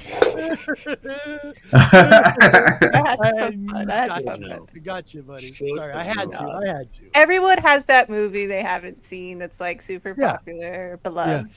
I mean, we all have. Well, I want to make it worse. I'm not a fan of the Back to the Future films. Yeah. I think I just lost all subscribers here. Ouch. No, you didn't. No, you didn't. I'm not. Back to the Future, when that came out, I didn't see it. I think part of the reason for that is the MTV problem. Right. MTV would play the music to a lot of these films so much that you're thinking, I already saw the film. It's not true. Right. But it made you feel this way. And some of the music I couldn't stand. One of them was a Huey Lewis song. and they would, and I like MTV, but then you had to watch the videos you liked, you had to put up with stuff you didn't like. And so when I finally did see Back to the Future, I thought it was okay. But I know, I'm basically among comic people, they adore that film. I think it's just okay, and I'm not that interested in that franchise at all. And but it puts me in the minority of the general viewing public. And but I understand why they love that movie. But for me, is no, It's all good. not. It's okay. You see, here in the UK, we didn't get the we only had like 4 channels. We got the 5th channel in 1997, and if you had Sky TV, which was quite expensive, we didn't have it. So I grew up on reruns and watching some of the older things. You mentioned Logan's Run. I remember watching Logan's Run. I grew up watching on Sunday. I think it's Sunday mornings would be Planet of the Apes. I grew up watching all that. Love that, and some of the old ones. That's what I grew up with, and a lot of it was reruns. I remember distinctly getting the Christmas TV guide to see what the new movies were coming out at Christmas. You don't get that now, and I see a lot of my American friends talking about the culture of going to the cinema. I think I can go on my hand. I don't think I've been to the cinema over 100 times easily, and so probably some people can say they've probably going 500 or more. But that wasn't the culture for me as much. I remember going. I remember watching all the Star Wars reruns and doing that. But we didn't have that. So, and MTV, you only had that if you had Sky television. So, did you guys watch a lot of Top of the Pops? Do you remember? Yeah. Was Top of the Pops too big? Yeah. But it was only on let's say, was it Friday night? You'd only get that, and they'd be about half an hour show. So you wouldn't get pounded with music other than the radio, day in, day out. So, I was going to ask you, would you agree that Top of the Pops, because I don't know how many interviews I've seen with music people, from Morrissey to the New Order people to Roxy Music, Brian Ferrandino saying, I was watching Top of the Pops, and then I see XYZ on there, and it changed everything for me. And I think the Top of the Pops go all over the UK, because I get a sense. Yes, it did. It would have been all over the UK on the Scottish BBC, Welsh BBC. I think it was a Friday night. I can't remember if it stopped. It's more or less they're bringing it back in a style now. I saw that on the news the other day. But because obviously, unless you had radio, listen to the radio, that was the only kind of music other than, let's say, your Saturday morning shows where people come, where bands would come on or something, or the morning shows when they'd have someone singing live. We didn't have a dedicated music channel. So obviously, like Jackass, I watched that on that'd be late night on Channel 5 to see that. And that'd be probably 3 or 4 years later. Because I don't think we had something like that. Yeah, the reason I don't think we had anything like that here, because what it seemed to be with Top of the Pops is you had these punk bands, avant-garde bands, and they would be spread out into these small little communities and thinking, what's going on there? Here in the States, maybe in the 70s and the early 80s, SNL, with Saturday Night Live, would maybe have people like that. But there wasn't like a mainstream channel that everyone watched. Because even Johnny Carson and those shows, they wouldn't have, the cutting edge people on. But they couldn't. It would be serious trouble for the censors and advertisers. And so all these small communities, they were deprived of a lot of all this music. But I sense that in the UK it was different. At least you can live in a small little town with 300 people, and you see David Bowie all glammed up, or Brian Ferry all glammed up. I remember that. I remember that when I was little, seeing him on. Because BBC always felt historically they like to bring bands forward and new people coming up, because obviously sometimes we felt like obviously America's big with everything, and sometimes our little people need to get shown on TV, and that's how I think it really started, with some people getting a bit of airtime, and they still do that on Radio 1 in the morning sometimes in the UK. Bring new bands on that you've never heard of before. Yeah, that's my sense on top of the pop. We have a question in the chat for you, Gore. It's from Digger Jim again. He's asking, who are your favorite comic artists, DC or Marvel?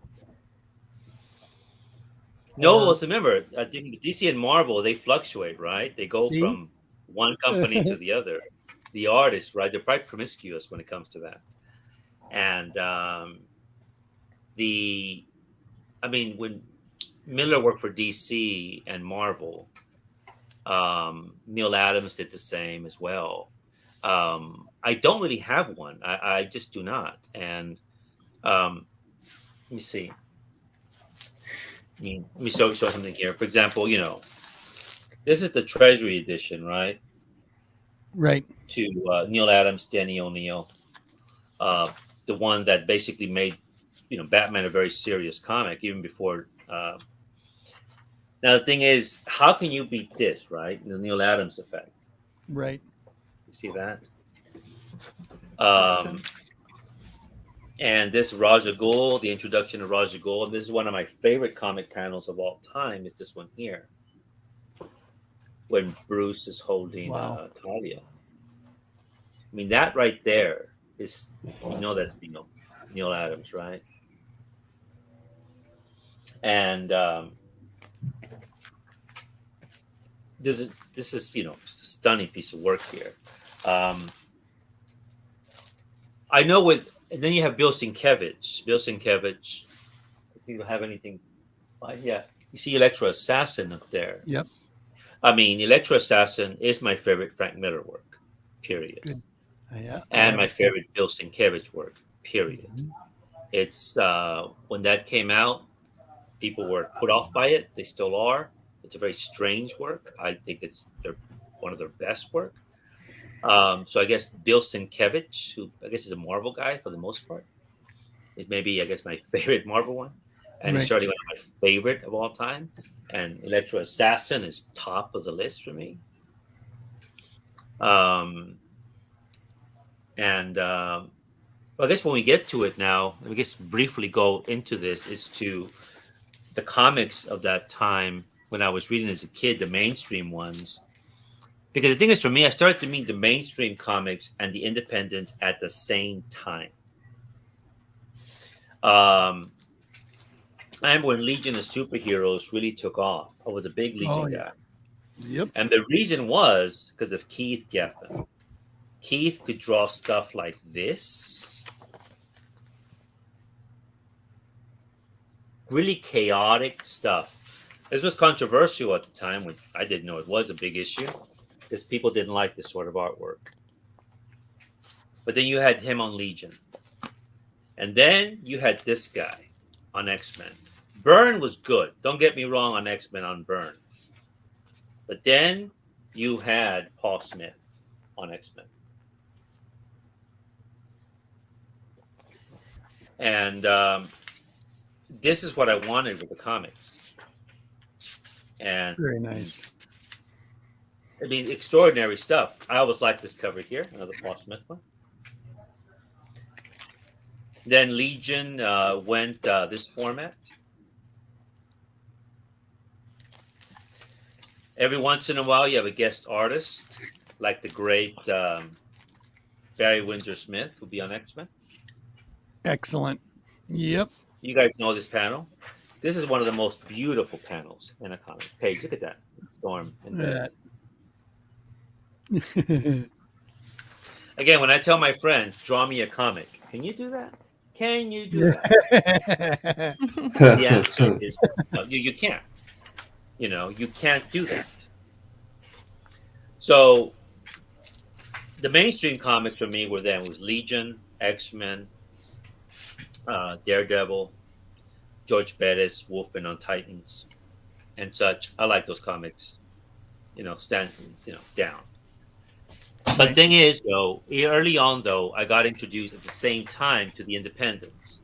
There was Mr. X by Dean Motter, Here we go. Love and Rockets when this came Yep. out. I was there. Yes.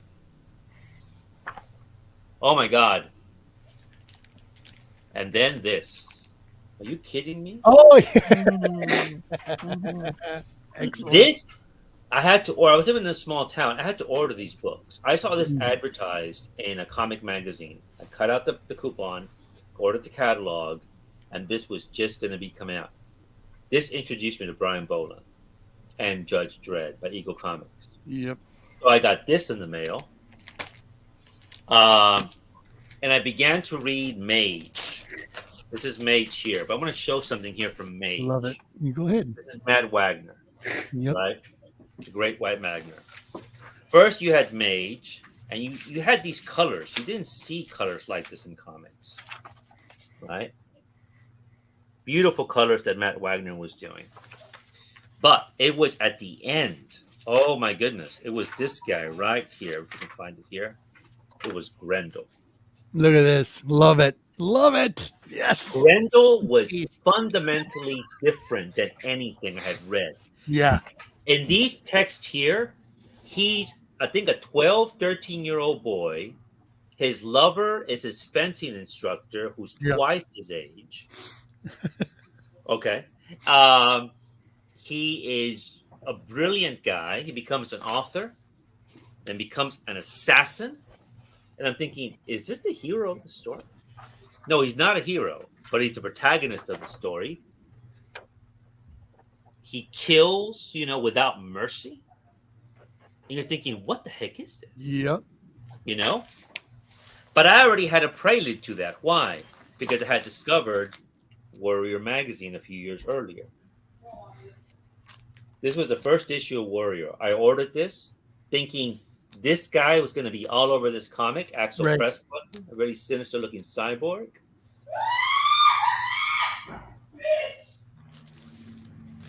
Is everything okay? Is everything okay? Yeah. Yeah. Video games? Yeah. Yeah. That's what's going on. Is everything okay? Yeah, it is. There's any video games out in the living room. Okay. Sorry. Go ahead. Go ahead, Gore. Well, just to give you the point, this is 82, 83. I order this thinking it's this. What do I get? It's an anthology. I had no idea it was an anthology. So at first, and then it was black and white. I was really annoyed. But then I began to look through it. And what do I see? Some guy named Alan Moore is writing this book. I had no idea who Alan Moore was. Right. Some guy named Alan Davis is drawing this. But I see this Greek god type of character killing his adversaries. He's obviously as powerful as Superman, but Superman would never do that. I'm turning the page. He's just this force of nature. Yep. What the heck is this? And then it ends to be continued in the next issue, right? Yep. Wait a Okay, month. next issue, right? So I'm pretty annoyed. And then it gets worse. Why? I turn the page and I get to this guy right here. V for Vendetta. Yep. I get to V. You see this woman. Let me see. Here's page right here. Let's see. There's a cadaver. You see this guy here thinking, what is this? Is that a mask? Is that his face? He's talking to some young woman who's pretty aggravated with him. Then you see this.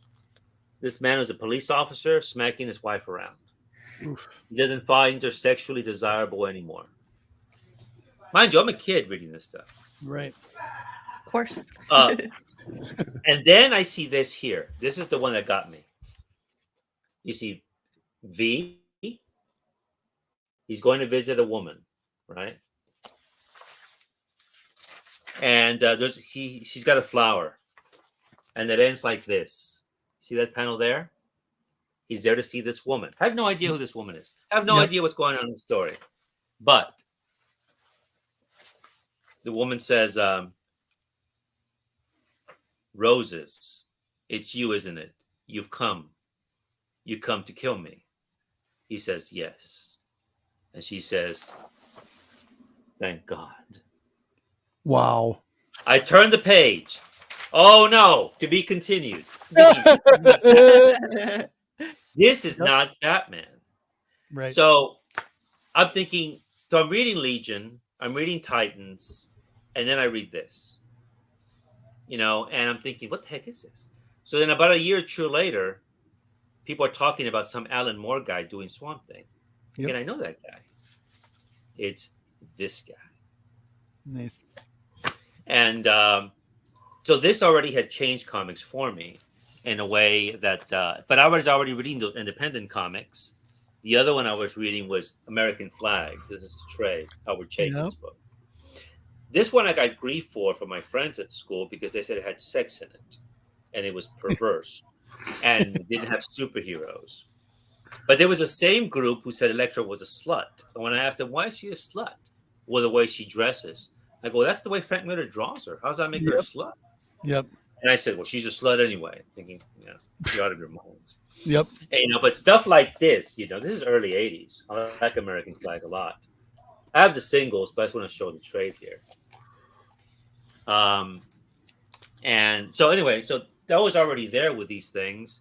But again, I had already been introduced to Heavy Metal Magazine early on, and Epic Magazine. I was reading Epic at the time. Yep. Cool. My introduction is here's Barry Windsor Smith when he returned to Marvel. John Bolton. My introduction to John Bolton's work. Gary knows these books quite well. I know that. Very sweet. The Last Galactus story, John Byrne. Yep. And then the heavy metal magazines I was able to buy before I got in trouble. This happened every couple of years. There's Ranxerox by Liberatore. Eventually, I'm going to do a video about this. Yes. He's made up of Xerox parts. Yes. And his girlfriend's like 14 years old. And they live in a world like Blade Runner, hedonistic, dangerous.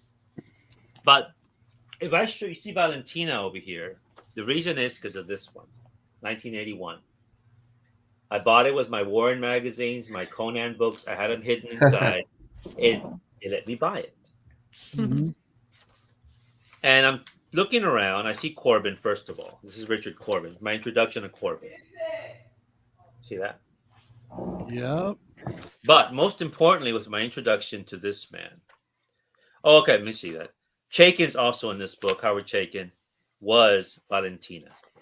And Here we go. This changed everything for me. You see this woman. Now I'm a guy. I'm a kid. You're not supposed to be looking at naked girls, right? Made confession really interesting because I confessed every Friday. So I had to confess, right?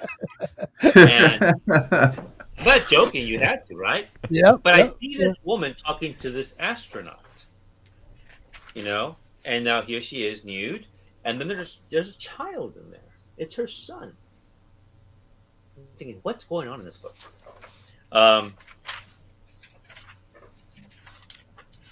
You see her crying out of bed. The astronaut's gone, and it's her son, and it's very hot. That's why she's nude. It's extremely hot. I'm thinking, what the heck is this? Uh-huh. And it enchanted me to the degree that eventually I had to get more Valentina stories. Valentina was created by Crepax. Crepax based her on his wife and on the silent film actress Louise Brooks. He was an architect by training, but he started doing advertisements in the 50s and 60s.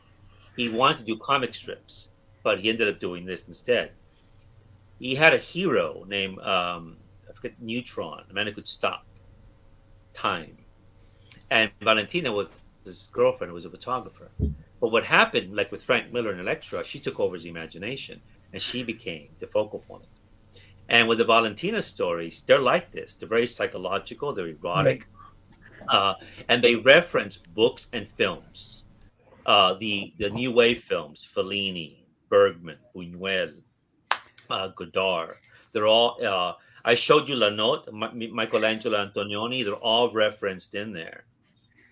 And finding these magazines was tough over the decades. Some of them were translated into English, but not that many. I managed to get the 17 volumes in Italian many years ago. But then Fantagraphics, how they're doing this, I don't know, has been publishing the complete Kripax Valentina stories. We're going on volume 8. They're huge tomes. I've done a few videos on these. Yep. And but he also adapted erotic stories like Story of O, Emmanuel. And but his artwork is absolutely stunning. Nice. So again, as a kid, I'm seeing these comics and I'm reading the superhero comics, and for me, they're all part of the same. They're all the same. They come from the same place, right? You see that? Yep. And so there's 8 volumes to that now, right? 8 volumes to that, yes. And another one's coming out in the fall. The most recent one translates, I think, the Story of O, but I have those in trades. I have a lot. I have most of his stuff, not all of it. Right. And again, the Valentina books are 17 volumes of this monster. It's in Italian. I can read Spanish. Just say no, Gore. I have the first one on order. Oh, you did? Yes, I ordered it. Cool. Hope you like it. I hope you do. I'm sure I will. They're wonderful stories. Yeah. So I have her up there. I have her. It's Electra Valentina. Modesty Blaze is a favorite of mine. By Peter O'Donnell. I guess some of you are familiar with her. And there's Maggie from Love and Rockets. Just favorites of mine when it comes to female characters in comics. Hello, Roman. Can you hear us? Okay. Roman, you're muted. Good day, Roman. He's muted. Okay. Do we have At least he's not I sleeping. ran on in there quite a bit, but I just wanted to point out how all these No, things, it's excellent. they all just fleshed in together for me in stories and comics, the mainstream, the non-mainstream, and such, because they're all part of the same medium for me in the sense that they're all stories, a variety, and I like variety. And Me too. that's why it's endless. Comics are endless. There's so much. And I haven't even talked about the Phantom, Lee Falk's The Phantom, which is a whole other thing. And great comic strip. And Do you want to talk about the Phantom? You could talk about the Phantom. Well, just briefly, Lee Falk's great. He predates even Batman and all those in comic strips created by Lee Falk. And now there's no American publisher.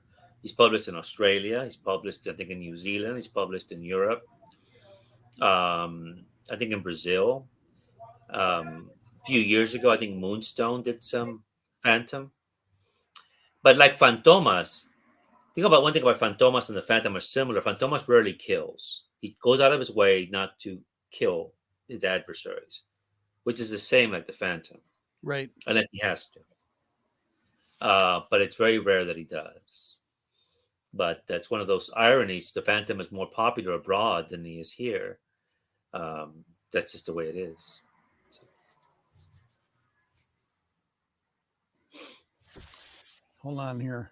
I got something a little special, something a little new for you guys. You ready? Here we go. I thought he said nude. Hey, Gore. What'd you say? What'd you say, Gore? The nude. New. New. Oh, new. Okay. I thought you said nude. Here we go. Thank you.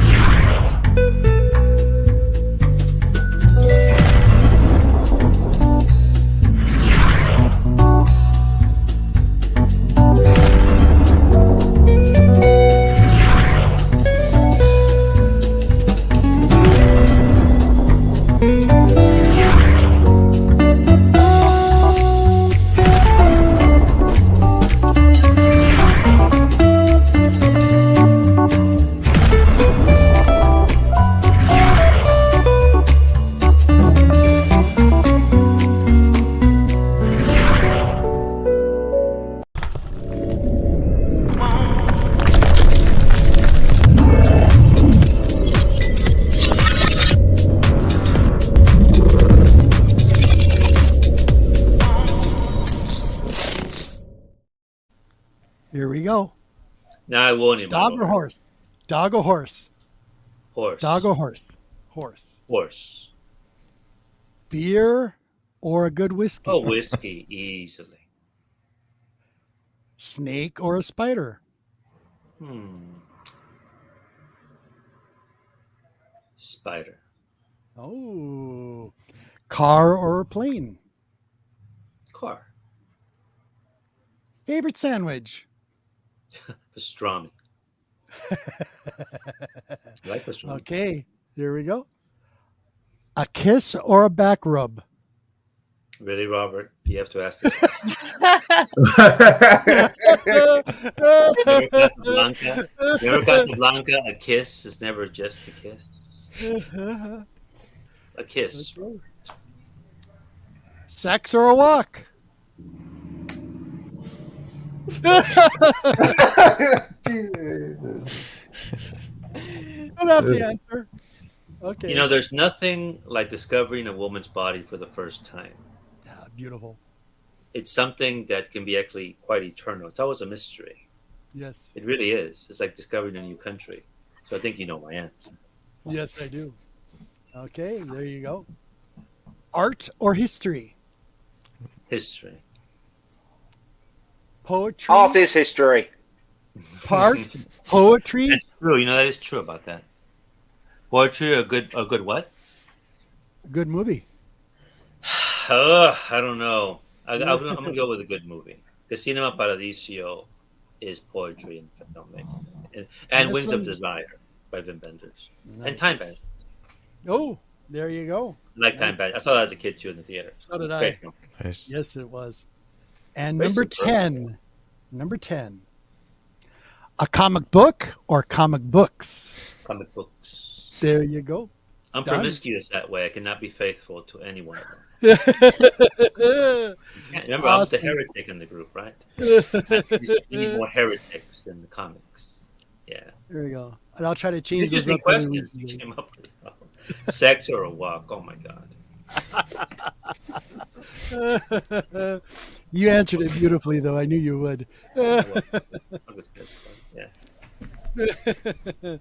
Any more questions? Anybody on the panel? Please, you can ask them. I've got one. If, Sure. Hopefully it doesn't. I No. don't know how long you can stay, but who's your favorite philosopher or your favorite quote? I always like asking this one. So. Yes. When I took a class when I was younger, and we had actually that question came up, and I'm going around answering your question, and it was a huge class. It was an auditorium, and it was a philosophy class. No, it was what was it? What class was it? It wasn't a philosophy class. It was one of these legal classes we had to take, part of a government class. And there was this young girl named Leticia. She was always very prim and proper. She always dressed in little suits, glasses, nice poofy hair. Very prim, very proper. We all liked her. She was just, she's just somebody, you just liked. And one day the professor asked that question, who's your favorite philosopher? People going over here, I like Jean-Paul Sartre. Oh, no, I like Schopenhauer. No, I like Plato.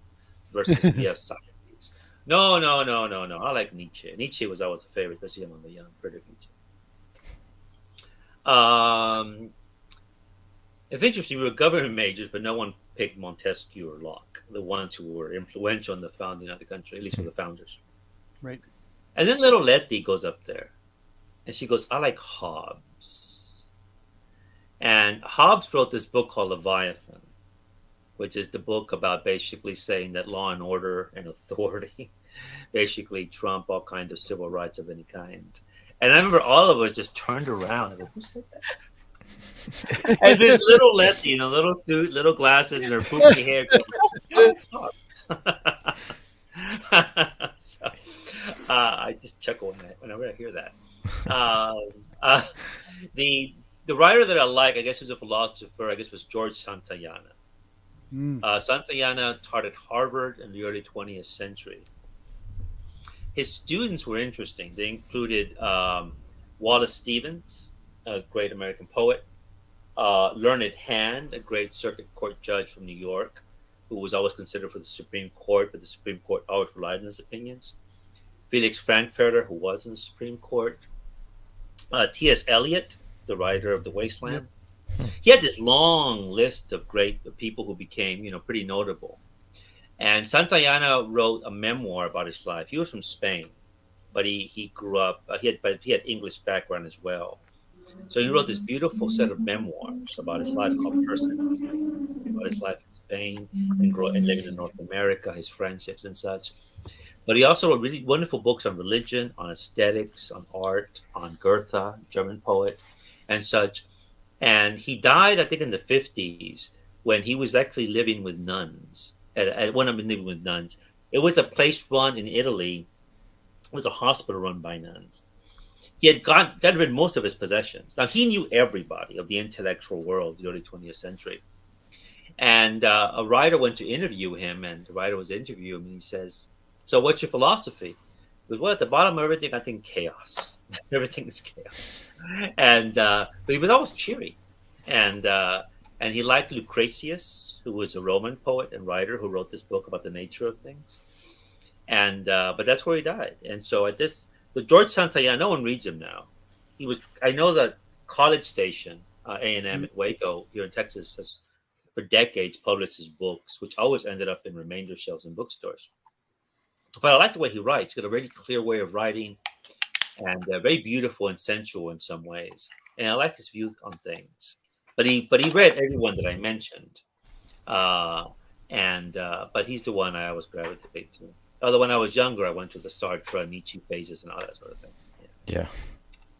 Nice. Thank you. Yes, absolutely. My long-winded answer to the question. But I always think that was excellent. That was pretty brief, actually. I don't know whatever happened. Well, Letty did become a lawyer. I did know that. I didn't know she became an attorney. I don't know what kind of attorney. Sounds right. Probably a corporate attorney, which is Thank fine. you, Legend. I appreciate You it. need lawyers in any capacity. It's true. I like lawyers. Yeah. I'll stop there. You're good. Anybody else? Before we start showing some books or things that we might have gotten this week or next week, I always give everybody their opportunity. Martin? Roman? I'm all done. I'm cultured out. I am. I could go on. Because I'm still learning, so I'm astounded with all the other bits and bobs to learn, all new edges. So right, movies. I'm also a Doctor Who guy. I don't know if you're a Doctor Yes. Who. Anybody here's a Doctor Who person? Yes. I grew up watching Doctor Who and everything. So, well, I'm not much of a fan of it anymore. So, okay. Tom Baker guy. I grew up with the I can't remember who the actor was, but there's one where they come up on hovercrafts on TV, and I just remember that actor. McCoy was the one from the 90s. McCoy. That was my Doctor Who. That's who I grew up with. So that's who I always picture. Okay, I was just curious.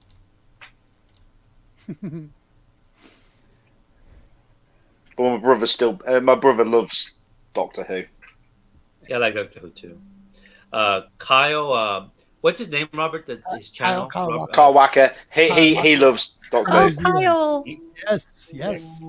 Kyle's one of the OGs of YouTube. He was here before I joined it.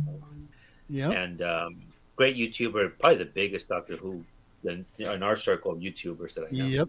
Yeah. And Judge Dredd. Judge Dredd as well. Dredd, X-Men. Oh. Yeah, the Judge X-Men Dredd. collection is astounding that he has. Yeah. No, the community has changed a lot. When I joined back in 2013, 2014, it was mostly discussing comics. I guess I'm from the second generation of comic people.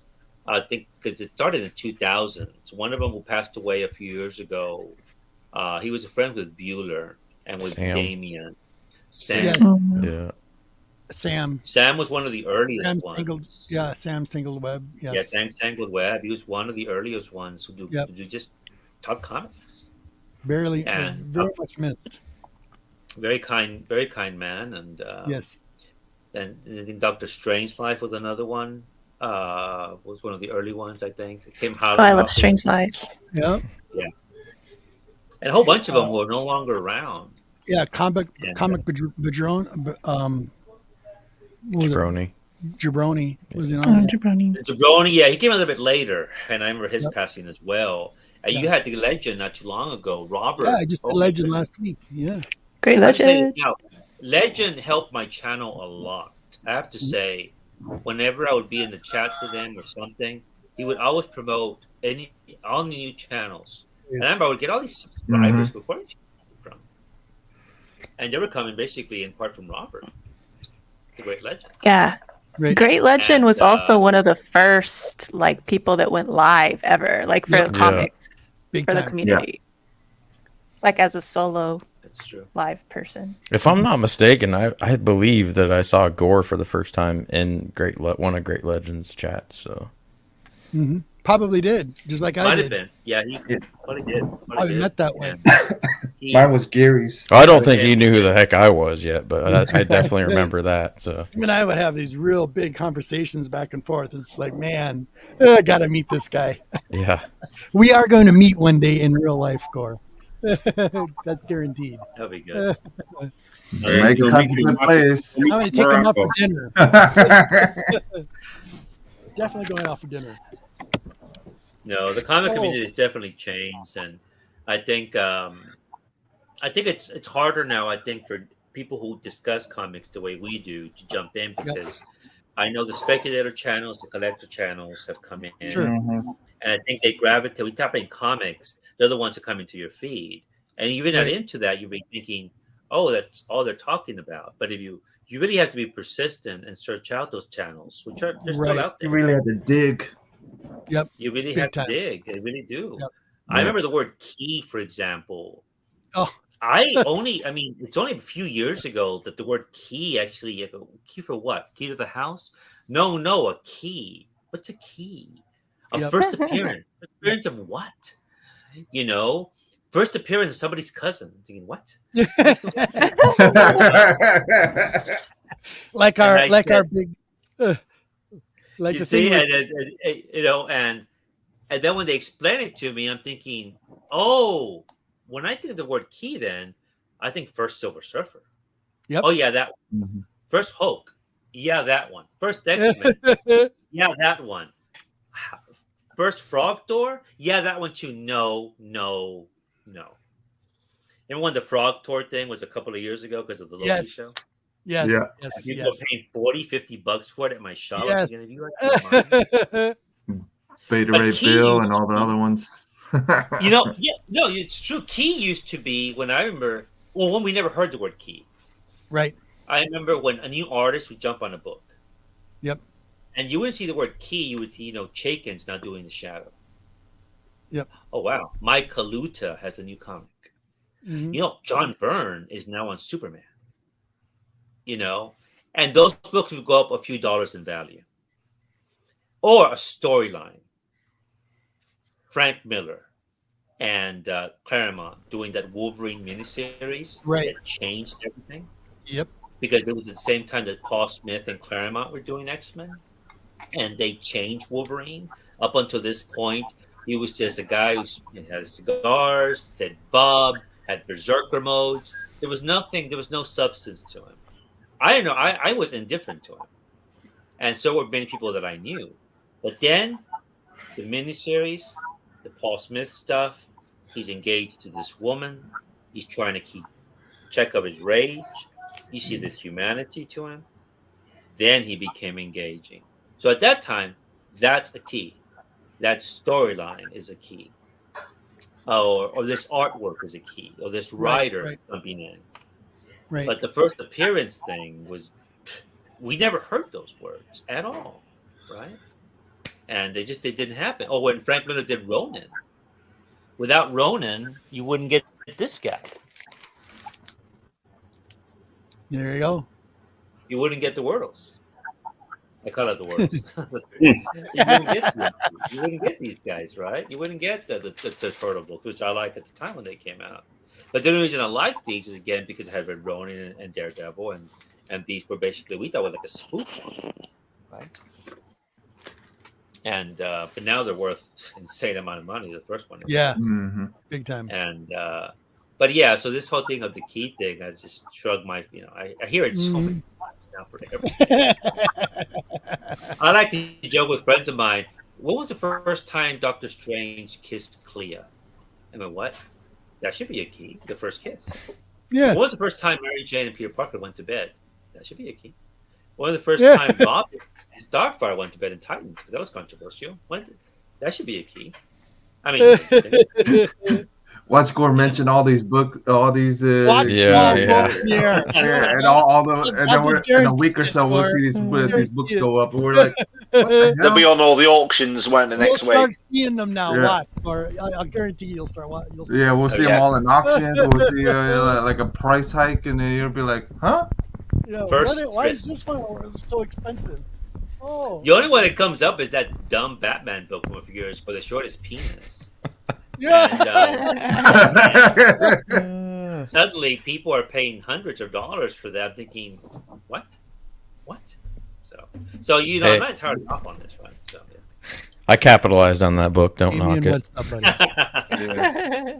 Yeah, Damien, It all wasn't a did. dumb Damien book. is It was the speculation over it is. My question is, so why Right. can't you show their penises? Why can't you show their breast? Are you out of your mind? It's a mainstream comic. You can't do that. Yeah. Yeah. Well, not to mention it was their dark or whatever label Yeah, it too. was a So black it's like, label. what's Yep. the big deal? Yep. What? Like I joked around with Robert and everybody on here. I go, one of the moms picked up the book and didn't think nothing of it. Yeah, I think I do remember hearing something Yeah. about that. Opened it and then saw it. It wasn't even. After they mentioned it, I even since I got the book, I didn't even notice it until somebody mentioned it. I'm like, Right? huh? That's why the Saga issue 1 from the India Comic Con is so rare because they gave it away with the kids in their bags, and then the parents got Oh, it home boy. and looked in Saga Oh. and like, oh my god, and they all went in the bin. Whoops. Oh my god. That's why if you find one of them, that's a comic to keep. The India Comic Con one. I didn't know that. I mean, that is from Saga. Oh my God. Mm-mm. No, but it's changed a lot, and I think Yeah, it's fun. yeah. Variety of discussions is fine, but it's just people want to get in and discuss comics. Like I want to discuss Cerebus because I did discuss Cerebus. Cerebus is one of my favorite comics. That's one of the reasons I joined YouTube to discuss Cerebus and Valentina, the European stuff. But now you really have to search them out to find those Right. channels, and but that's just the nature of things. I think if you like the medium like we do, we'll always be around. And it's Right. just a question of do you want to stay around? Right. And if you get Right. discouraged by you don't have the likes, you don't have the subscribers, that's one thing. That's not what we're. I'm not going to mention any names on this channel, but Yep. I am sometimes concerned about fellow YouTubers who start the channels with unreasonable expectations. Hmm. And a few years ago, I was watching one particular, and this man or woman looked a little bit depressed on their channel. Right. They seemed depressed because they weren't getting the likes, they weren't getting this and that on their channel. And I was a little bit worried about their mental state. And the thing is, if you get into this for that reason, it's like likes on your phone. Right. How come people are sharing my post? How come aren't people liking my post? If you obsess over those things, it begins to affect you psychologically. And if you have other issues going on in your life which are dissatisfying, this may be the final thing that sets you over the edge. Right. You know? That's why I have to say, if you're in it for views or likes, you got the wrong channel if you're into comics, because if you look at any of the other channels, there'll be thousands, millions of views. Do the comics because you love them, because you love the stories, not because you want the attention from people. Yeah. Excellent, Mark. That's the best thing I can say. Read them for what they're worth. No, well said. I've met some interesting people here, people that know me personally online, people I never thought I would communicate in private over comics online. They get to know me, and And at the end, that's what really matters. I mean, yes, obviously, I would like people to view things and see things and like things, but it's not a priority in any way. And if you get into this for that reason, have a tough skin, or don't get into this at all, or Right. change how you see things, because it may add to your. If you're not depressed, it may lead you to depression. It shouldn't. It should be fun, you know. And you can't compete with the Joneses all the time. And Yep. Nope. sometimes the Joneses aren't very nice people, Yeah. you know. Just not. Does anybody have any books they want to show? Jeff, did you have Yeah, I want to something see you what want- book you guys have. Yeah. Yeah, I got Oh, plenty to show. interesting books. Okay. Yeah, I got some. Well, you guys couldn't see the artwork from last week since yeah. So this is the artwork I picked up last week for $50. Who did that? The one of the Nice. artists from Batman Beyond. It's a Batman Beyond artist. I forgot the artist's name, but yeah, we went to the Comics Den house sale, and then got this for $50. Yeah, I thought it was only one. I like the Catwoman more than I like the Batgirl on it. Okay. So I was just gonna get the Catwoman, but he threw it in. So that was nice. That's very And- nice. I like it. Yes. Yeah, pick that up. Pick this one up, of course. Never a show without Vampy. Yeah. We know that. No. Yeah. Excuse me, Jeff. Do you have a Yeah. favorite Yes. artist or rapper right now? Favorite artist is Is favorite it old going to school. be Gonzalez? Is it going to be Jose Gonzalez or one of the Gonzalezes? Yeah, the older artist is Gonzalez all the way, because Gonzalez defined her look and defined everything. Like Agree. even that little tattoo on her on that little bat. The whole story behind that bat was they put that bat on her to see if James Warren would notice that bat, to see if the publishers would notice that bat, Didn't know. and they just let it run. So he never wow. noticed that bat. Yeah. So that little bat was, because I have Gonzalez's and Ingrid Torres's art books, and I read them both, but cover to cover, and then like how Jose got discovered and how Gonzalez got discovered. You know what I mean? So those two are my favorite. You know what I mean? Old school artists.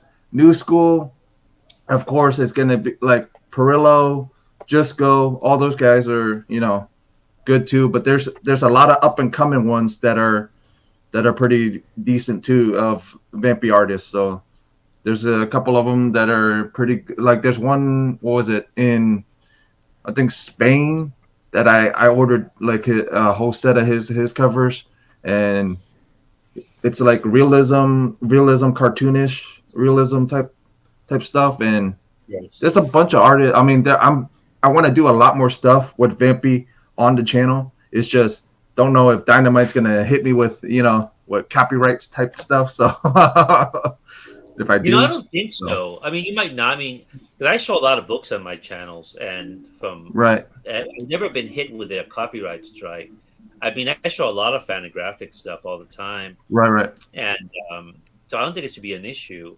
And I know you like those artists a lot. And the thing is about Right. Warren Magazine was so darn good at getting the Filipino and Spanish artists to come on board. What? Yeah, the biggest thing was how Gonzalez ended up on the book, and how all these guys ended up on the book was because of what their manager from over here.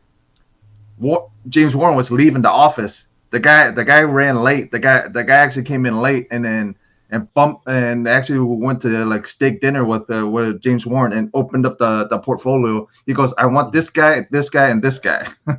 Wow. Yeah, I think I've So it heard was- that before. Yeah. That's pretty So it was cool. Gonzalez.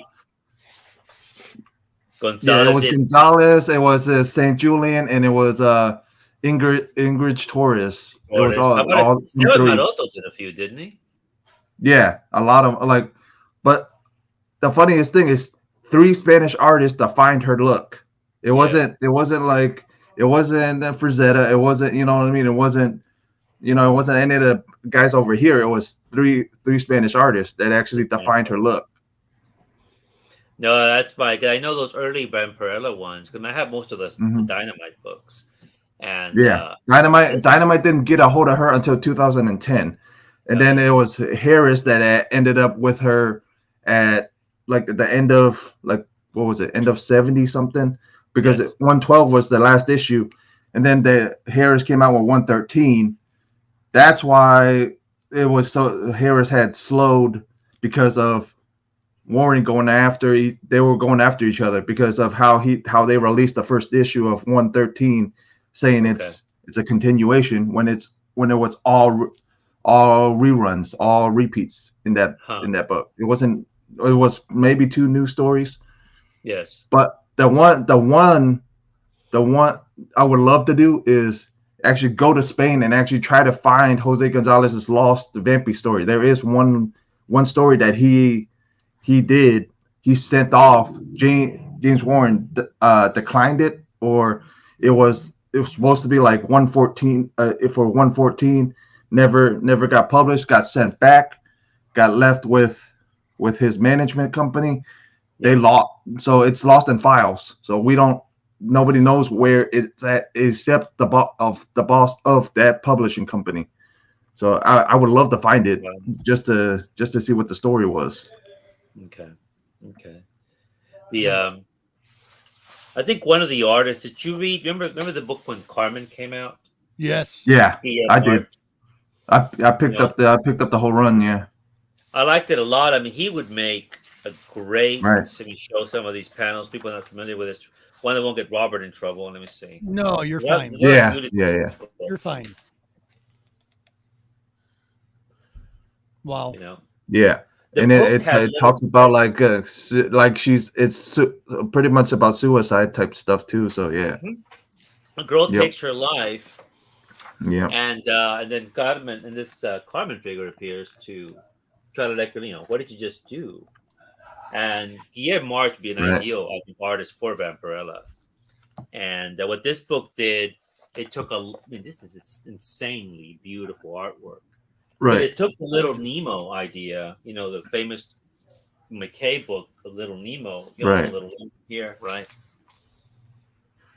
And it's amazing this was published in newspapers. It astounds me. Yep. In the early 20th century.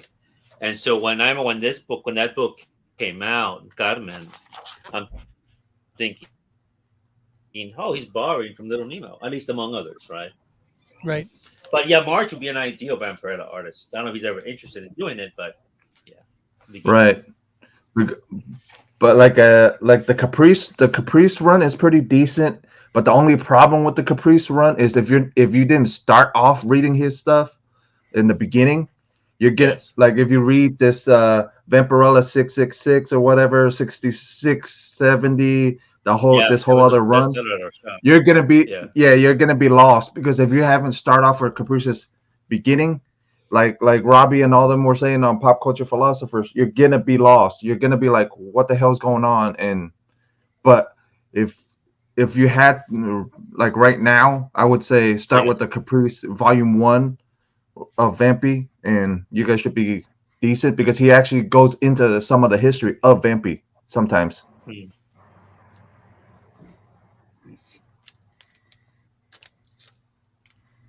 Anybody else? I'm going to show my little run then really quick here. Here we go. And a big shout out to some community members as well. Madhouse Comics, Geeky Dad, Sans Cookie Shop, and Maddie Freeze. I got a little surprise here I got to show you guys. Ooh. So this one is got it, didn't you? This one's from, what's that, bud? You got oh yeah, I can't wait to see Maddie's one. Wait, you'll see. Geeky Dad, and this one was signed by Ron Lim. Now, Ron Lim, he actually was the penciler for this. So he didn't do the artwork on here because I did look it up, but this is a great issue 3, fantastic, our Silver Surfer. Nice. And his signature is like right there on. It looks like a tattoo on Thanos. Yeah, on Thanos. The same thing. This was from William Hunt on Geeky's Dad channel. This one here is Cloak and Dagger, Marvel Fanfare. That's nice. Really, really nice. Rick And then- Marty made do that. Yes. And then over on Sands, I was able to pick these up. So here's some classic Michael Jackson for you. The Dazzler. Chiller. I've Yeah, never yeah. seen that cover before. No, nobody has. Nobody sees it very often. Pick that That's one up. awesome. That's JoJo's gonna get that now for sure. Got a Dracula. Number It 47. looked like Fright Night. Yeah, it does. I'm always picking this up. First Lilith. I'm fascinated with this character. I always grab it. Ooh. I like This is that. the first appearance. And Dracula again, king size number 2. This is from Sands spot. Pick that up. And then over on the this was Madhouse. J1 Bob on there. I got it's awesome. 1956. I'm a huge fan of mysterious and space comics. And I picked this one up. This is issue 34 from 1956. Beautiful, beautiful mystery in space. Mystery in Space. Love this. Just love this. Mm. Fantastic. Now to Matty Freeze, my buddy out there, and a community artist as well. I picked up some books from him also. This one came out in 1987 by Ocean Comics, and Legend. If you're watching, you're going to love this. Popeye's origin story. That's nice of Popeye. Yeah, Legend loves Popeye. Yep, nice fun one. And then another favorite character of mine in the Deadpool series, also in X-Force. She was also called Mrs. Lucky or Miss Lucky in the movie. And that is, who do you think? Who was Lucky? Do you remember, guys? Yeah. Domino. So I got her second appearance here. Unsubscribed. I'm not a Deadpool guy. I like Domino, though. I like Domino. I hate the feet on Liefeld stuff. So yeah. But I like Domino. I joke at my shop. They always making fun of me because I'm like the only one who does not like Deadpool. Well, my wife, my queen, she loves Deadpool. But I like the characters that are off from it, and Domino was one of them. And they actually had a run, I think it was six issues. And I was able to pick this up for Maddie. Really, really Yeah, nice. Domino's nice. Nice. Yeah, I love Domino. I have no comment on Deadpool because Rob Liefeld will probably cancel the stream. Yeah. Poor Liefeld. Number 4. Love these. These are actually a really good story. It was a good run. Very, very nice. Number 2. And then we got a one shot from her. This was David Baldwin variant, 1 out of 25, I think, a variant cover. So. Hmm. Then, of course, from that same run, number 1. Love that cover. Beautiful. I think I have that one. That's Yep. very nice. And then I got the second appearance of Brother Voodoo from 1973. Beautiful copy. Love this. Steve just picked up the first appearance. I know he did. We were talking about it. It's excellent. Another Silver Surfer one shot from 1982. You know me, Jeff. I'm always picking them up. Yeah, I was on that show when you picked that one up. Now, I have no idea who this is. All I know it's going to be a little risque, but this is called Gritty Gorgeous number 1. It's a virgin and it's called Huge Life. Yeah, I just like the cover. This was a total cover buy. go. Because a redhead. Could you put that closer to the camera? I can't see. There you go. Nice. Okay. How can she And walk? then here's the hotness. So, community artist, Matty Freeze, he left a little note on here and he said, G-Man, thank you so much. Honestly, it means so much that you love and support my art. Thank you so much. I have like 2 other pieces for Matty Freeze. They're glued to my wall in the other room. Yeah, but And they were I remember sending you this post. I go, you have to get this one. and it was coming home. I don't care, but it came home. Here we go. yeah. He did this. Yeah, I saw it. I go, first thing I did, I sent it to Robert. I go, you have to get this one. Fantastic. Wow. He did Silver Surfer. excellent, beautifully done. Look at the colors in the back. Yeah, the colors are just And amazing. the inks glow too. So Yeah, that's the even inks all better. Oh, glow. wow. That's very nice. It's absolutely gorgeous. Just want to say thank you so much, Maddie. It means a lot. Damn. Big time. Yeah. You should thank me too, so you didn't miss it. Oh, I did. I'm just messing. Right away. Slap me a really quick. You got to see this. Maddie Freezes did that. I went, what? Oh, Yeah. no. I just waited for him to show that. So, yeah. Yeah. That was- I go, you can't miss this one. No, I didn't. He came home with me. Yeah, You know, it thanks for looks the a little heads. bit like this one, Robert. It looks like Mobius. Oh, is that wow. black? Hold on. Remember, this is Mhm. Mobius when he did Parable. That's Mobius. Yes. Wow. Love it. Those Love eyes it. just This is when stand he, out, man. Love That's it. done.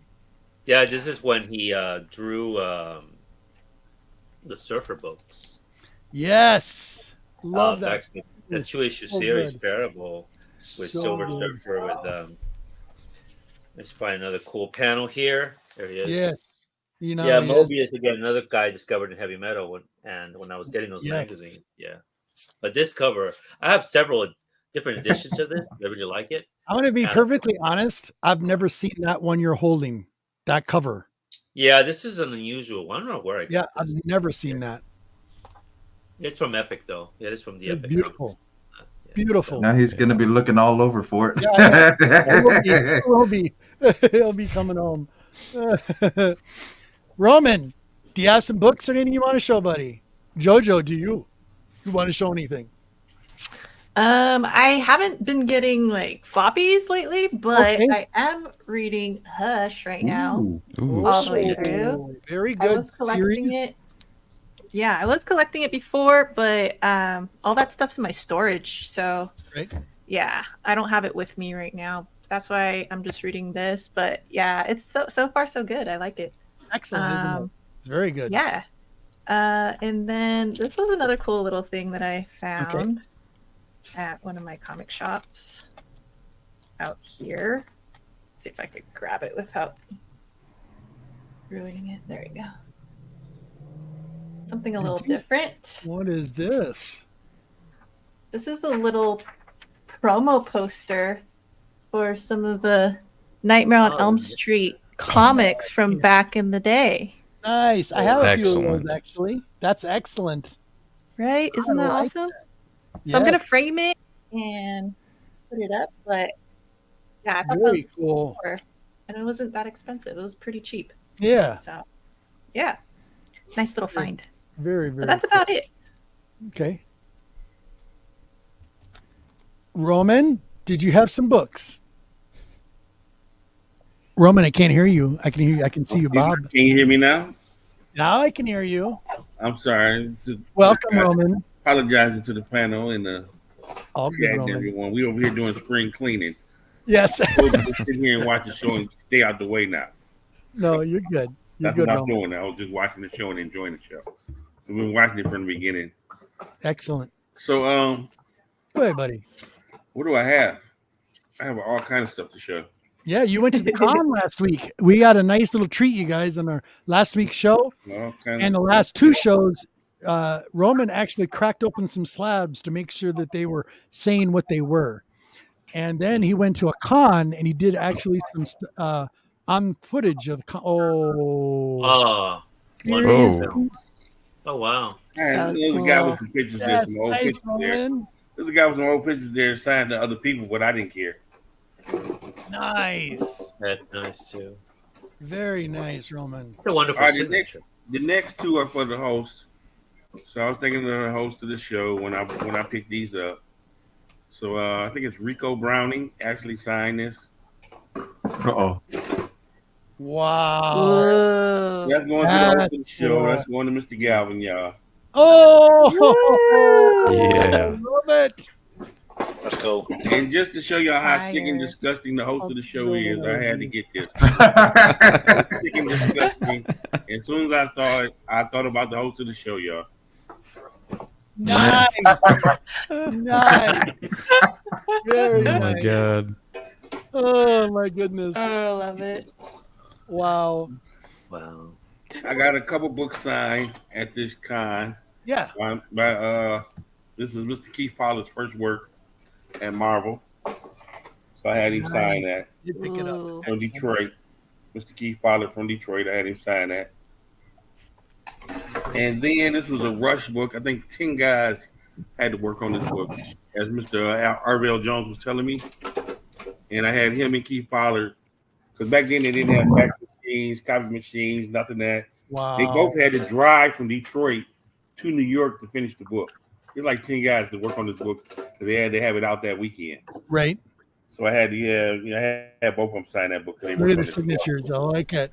Very nice. I don't ask for too many signatures. Did you have a good time at that con? Oh, wonderful time. Yeah, good. Wonderful Good. time. Good.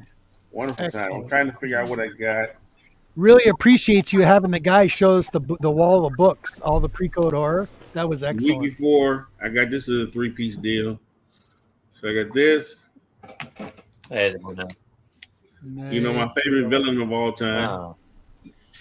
Bullseye. Troubled I should ask the question about he brought up Elektra, but I should ask the question about how intense Frank Miller made Bullseye. And I got this. Ooh. I got those three together from a guy. Wow. I got I got these three together from somebody.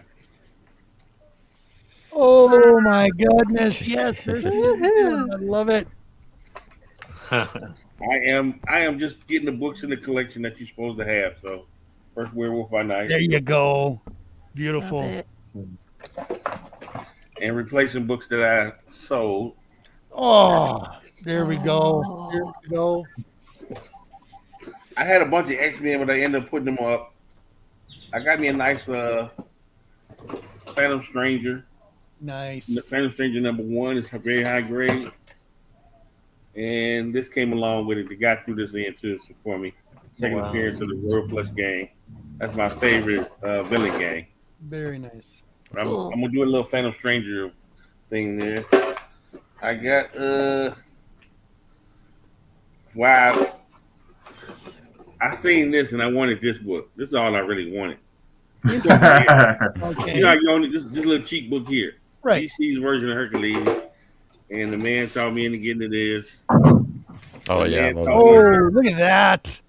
The man, look, that's about the best Linefield cover I ever seen. It's supposed to be Yeah. That's There's one no of feet them. on it.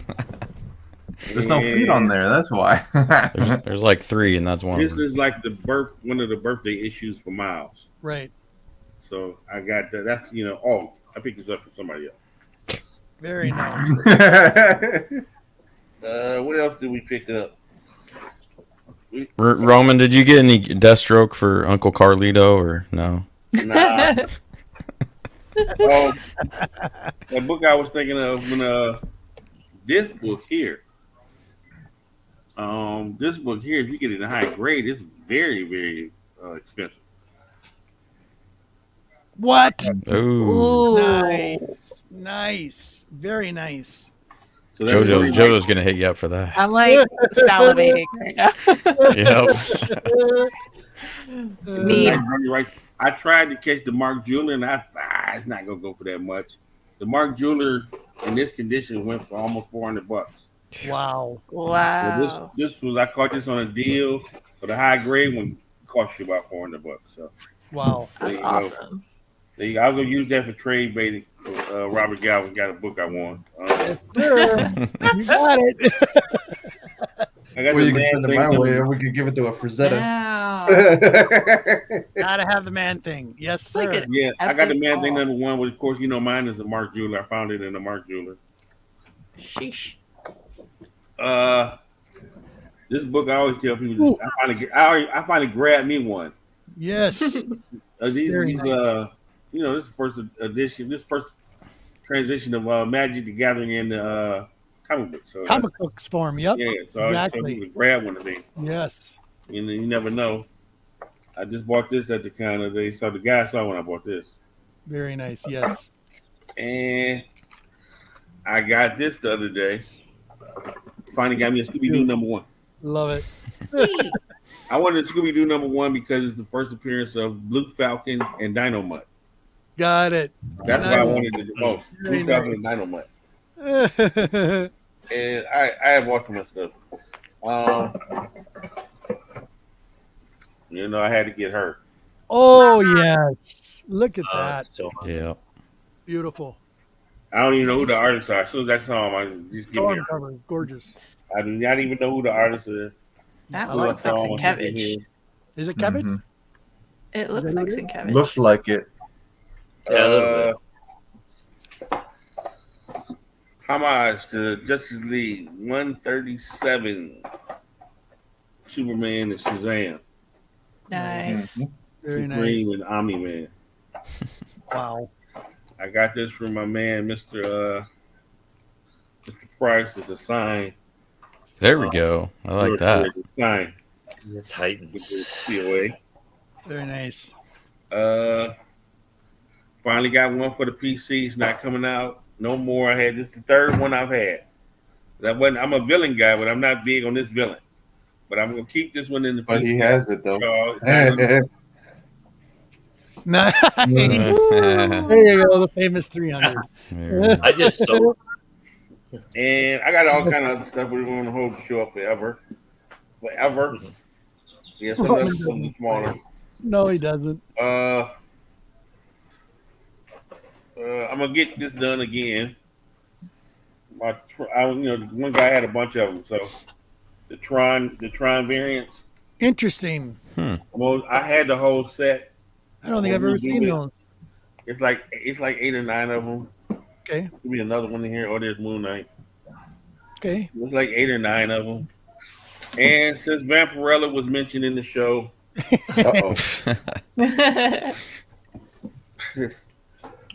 Battle of the Planets has to be mentioned in the show. Yes. But nothing. If we gonna mention Vampirella, we gonna mention. Yeah, we gotta mention Yeah. that in this show.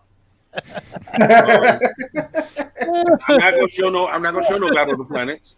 But what I will do, somebody wanted to trade a 9-6 Battle of the Planets, and me and the guy, he wanted my 9-6 Battle of the Planets, and I felt bad, and me and him was both trying to not job each other.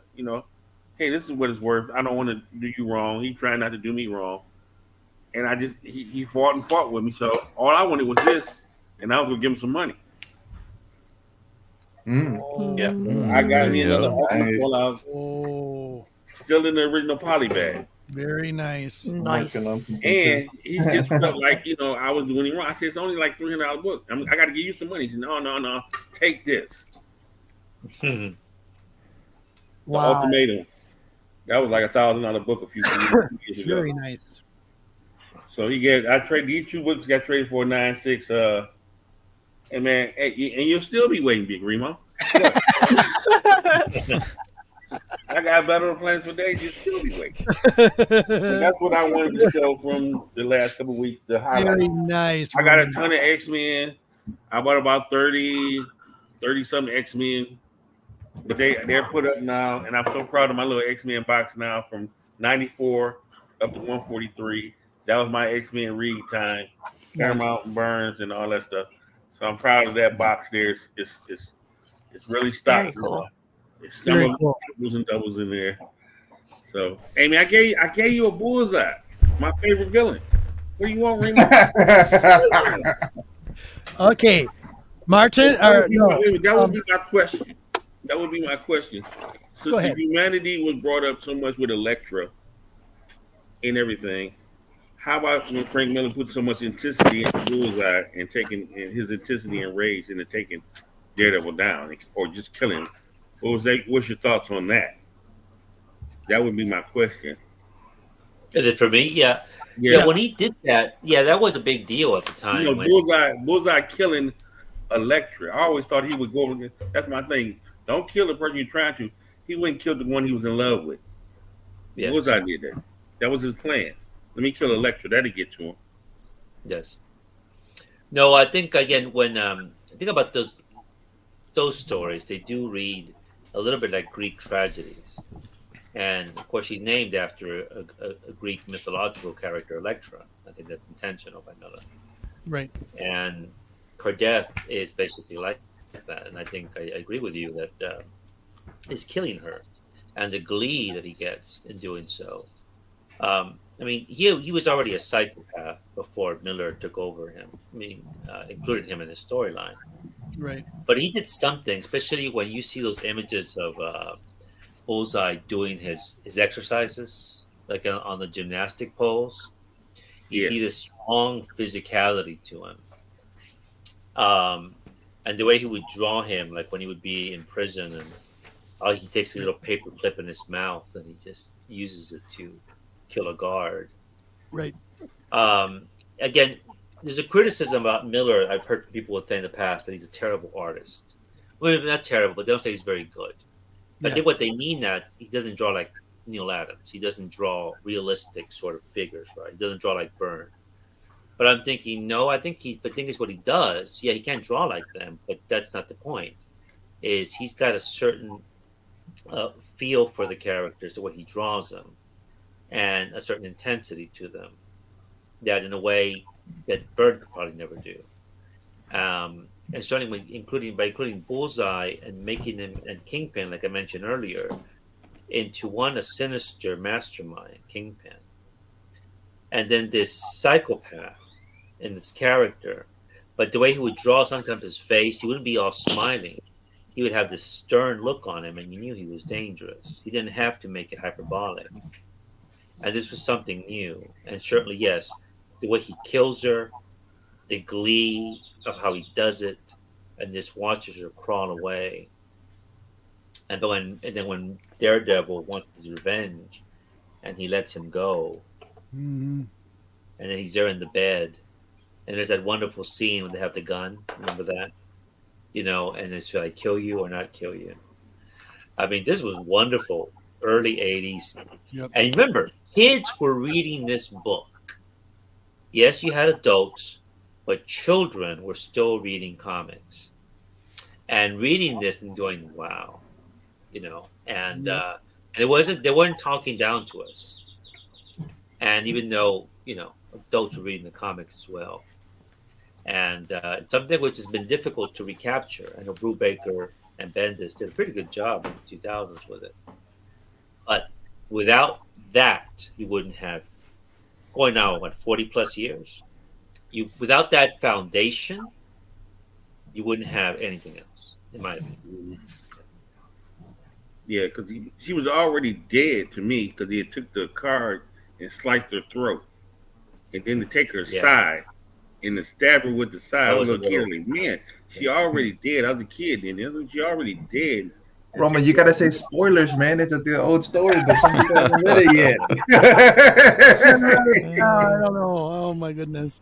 If you read the Comics Journal magazines at the time were very critical of that. I remember I have some of those issues because the point of that was they said it was something sexual. Yeah. By doing this, he was raping her with this. And maybe killing her with her own weapon. Right. You're right. She's already dead. He slit her throat, but then he does this. Yeah. It's something you would see doing acts of war, right? When soldiers invade a town and what they do to the women.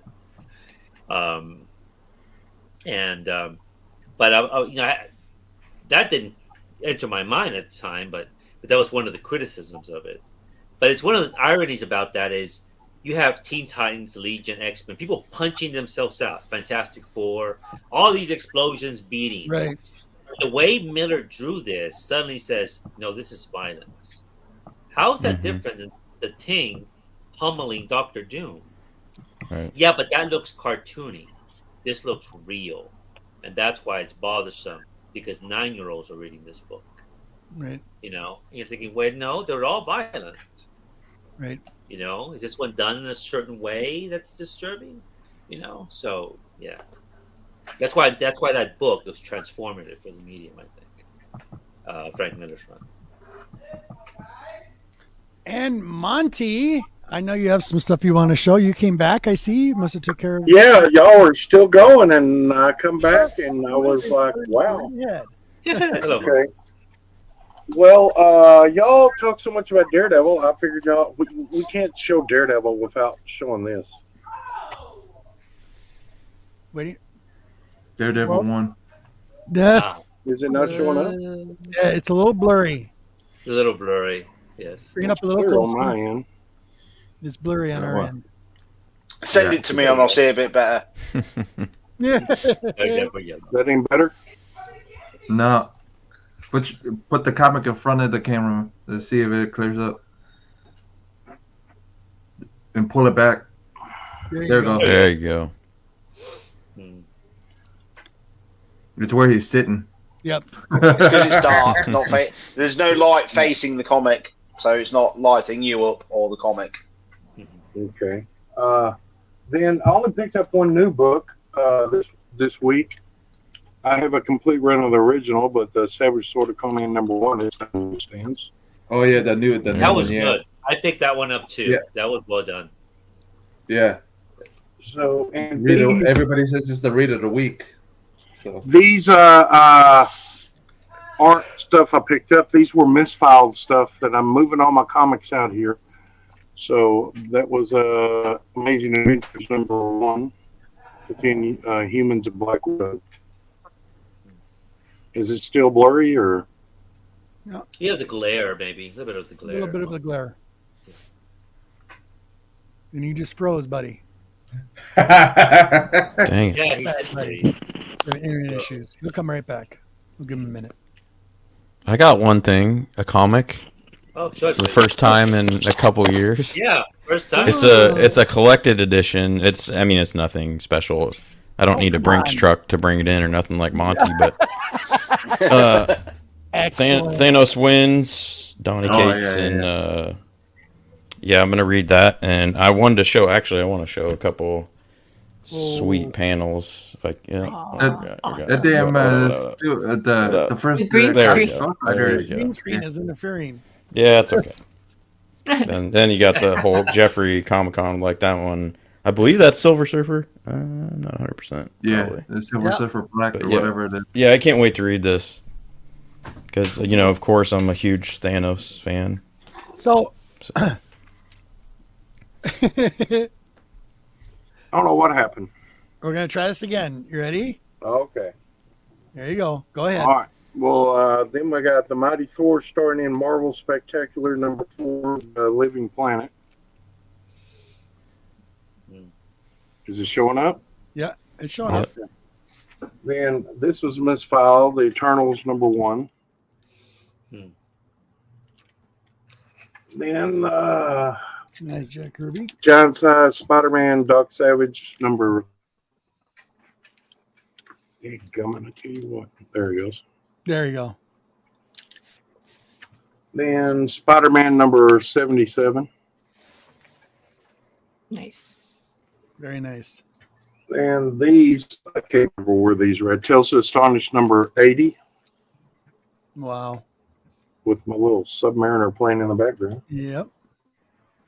Number 96. I love that cover with the skulls. Yeah. Then we got Tales to Astonish #81.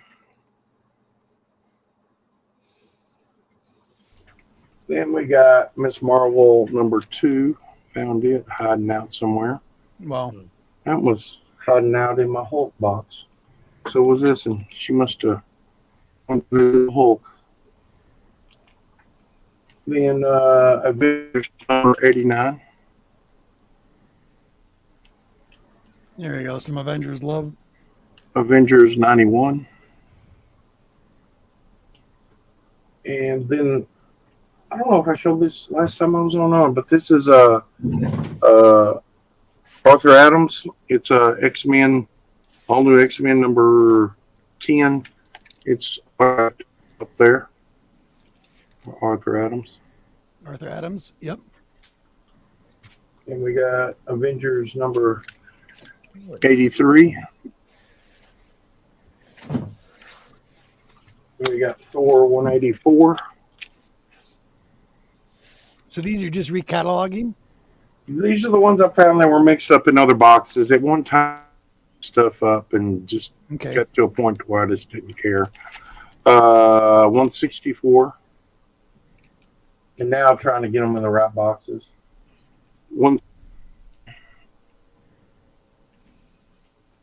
And and 141.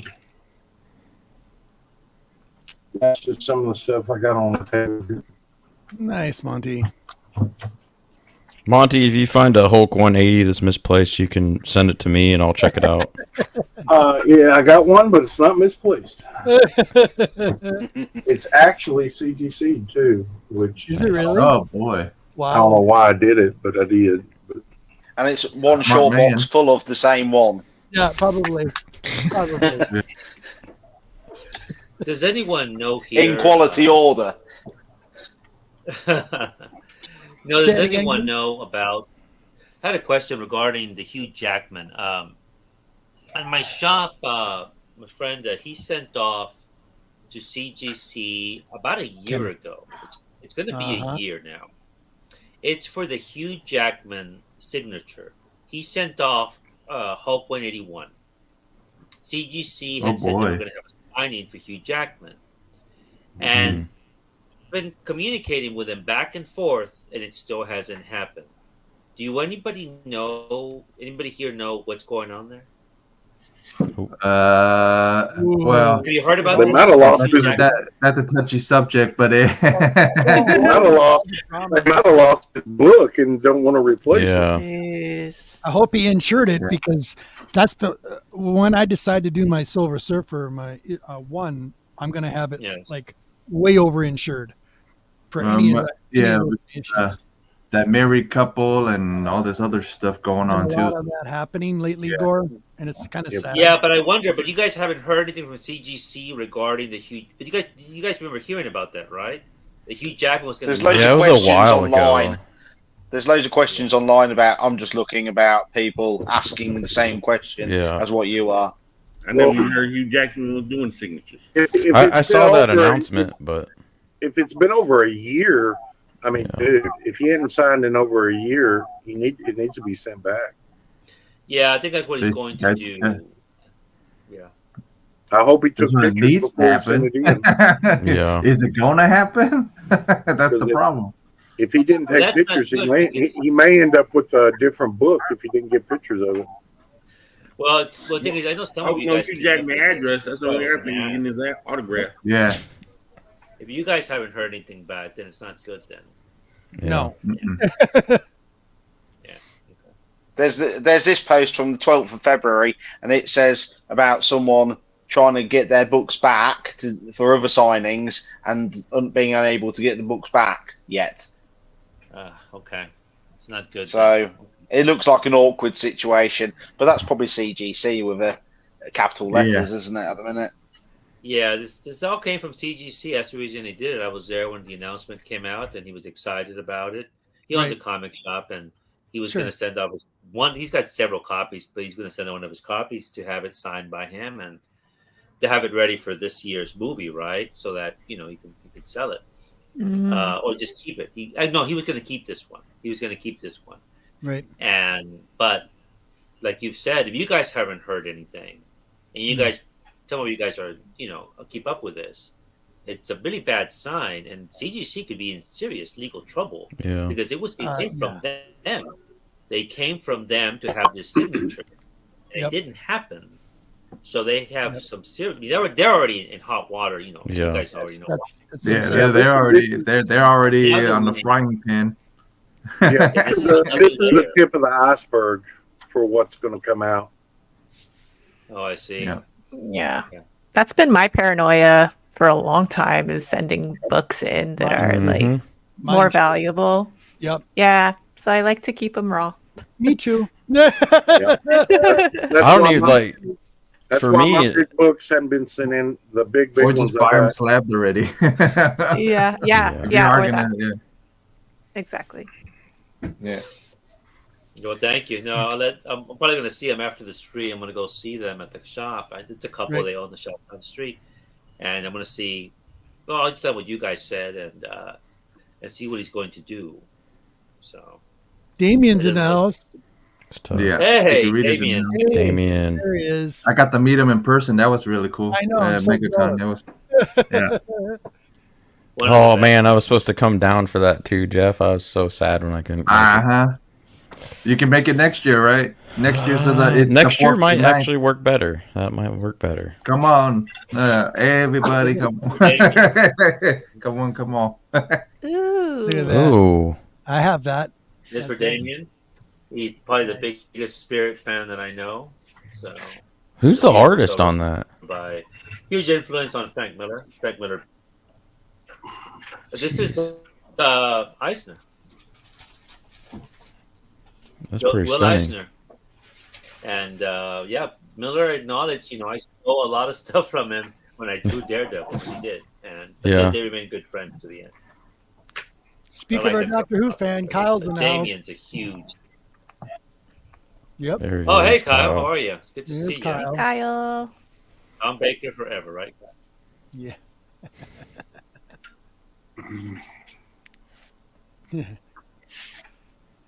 Will Eisner, the watercolors, I think. Yep. Yeah, that's stunning. I like it. Do any more questions for Gore today before we let him go? We've been on for 3 hours now, guys. Can you believe it? You've indulged me It a went lot. by- I apologize for my long responses, but I tend to. No. Thank We you could for sit here and that. listen to you for another No 3 apologies hours. needed. Are you kidding me? I'm grateful to all of you here. Wanted to show this one up. Go ahead, Jeff. Yeah. One of my favorite pieces that I own now. That the signed Gonzalez hardcover. Oh, you got something Nice. signed by him. Wow. Well, this was a mail away, and I found it at a show, and actually got it. So it's but Wonderful. my goal is to actually own a piece of Gonzalez's one of his panel arts. That's one of my Who goals. has that?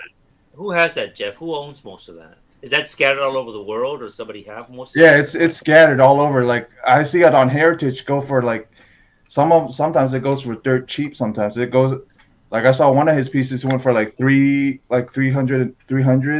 Some of them go for Yeah. 3,000. Depending on who's depending if Vampy's on the panel or not.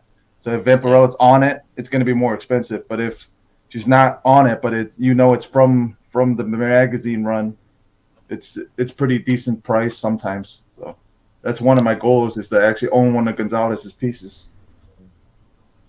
Would you rather have Vamp on it or no? I mean, if I could have Vampy on, it would be nice. Money's no option. What would be your choice? Obviously, Money's it'd be no option. Vampy. Of course, I would want Vampy all over the panels. Yeah. Okay, guys, we're going to wrap this up, and let's go with my first. So whatever you got coming up and whatever is going on, please tell the community. Is your moment. Monty. I think I I'm gonna be taking a little hiatus, so Okay. you'll see me when you see me. Okie doke. Uncle Roman. Uncle Roman. Yes. But he's not asleep. What you got coming up? What you got going on? Please tell the community. This is your moment. Nothing. He's broke now. I got books. Y'all see how many books I really bought over the last month during Yeah. my birthday month? I'm not buying no books until April. Next week. I will buy my subscription. I went to get my subscription yesterday. My usual Wednesday books. They said, I said, what I got in the box? They said, one book, Miles Morales. I said, charge it to my account, leave it in the box. I ain't even taking it home. Well, That's it. okay. That's about it. I just wanted to see what's showing off Vampirella.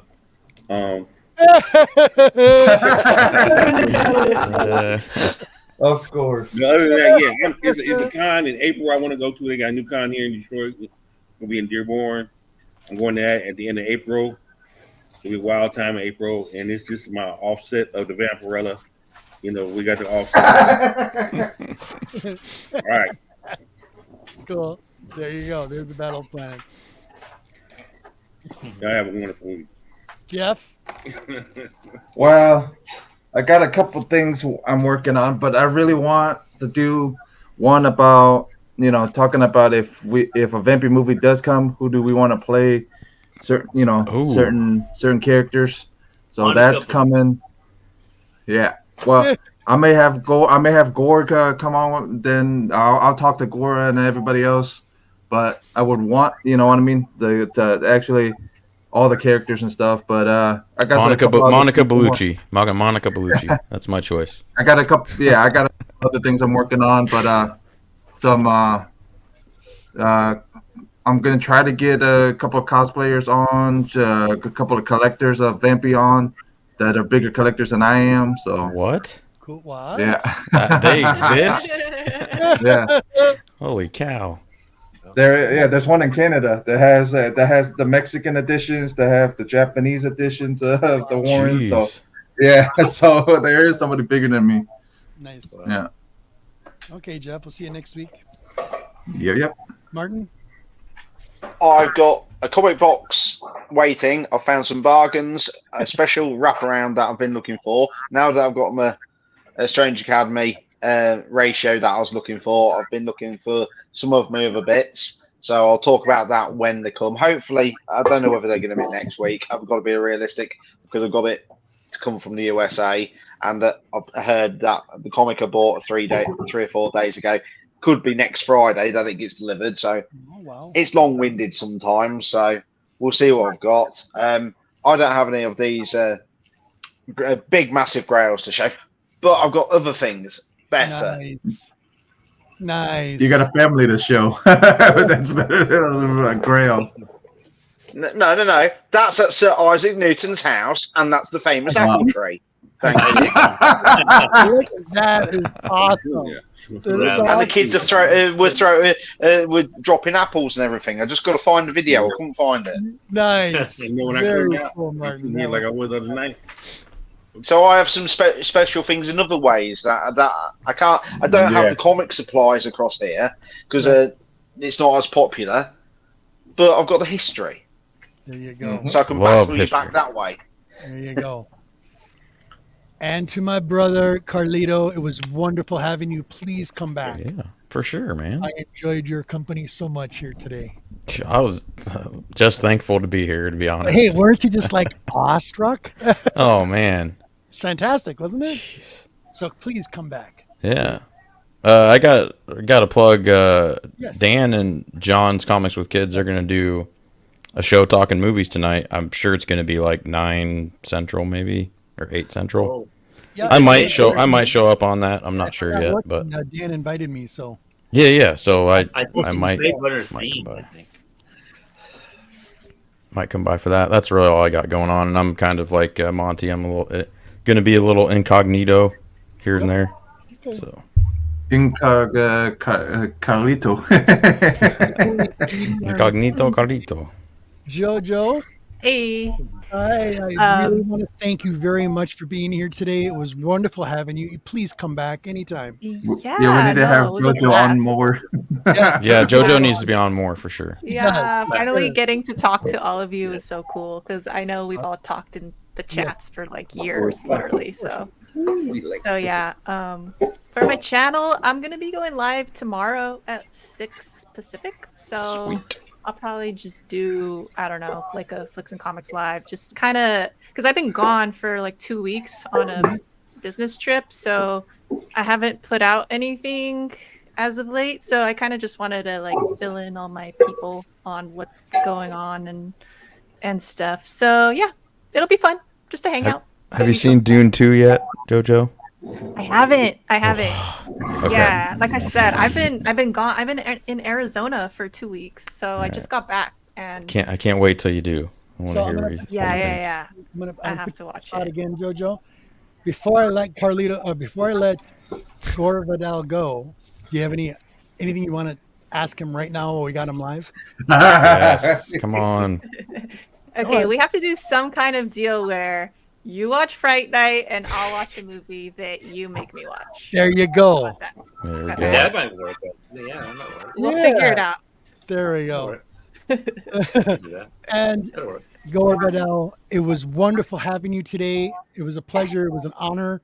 And friends for life. That's all I got to say. How about you?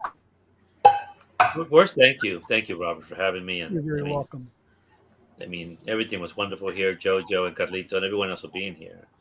And I have to say, I mean, with JoJo, she's been supportive of my channel for a long time. And also, she's one of the few women on YouTube. I mean, we have Caroline and a few others. We used to be more when I started on YouTube. And, but I'm grateful for all of you for, staying around. I mean, and indulging me here. I really enjoyed this. And regarding my channels, I'm a mood. I make videos like I read. It's a mood thing. And I don't know which I'll make a video for the comics. The last thing I did was the Born Again Gallery Edition, which I showed. People didn't know about it, to go and get it if they like it.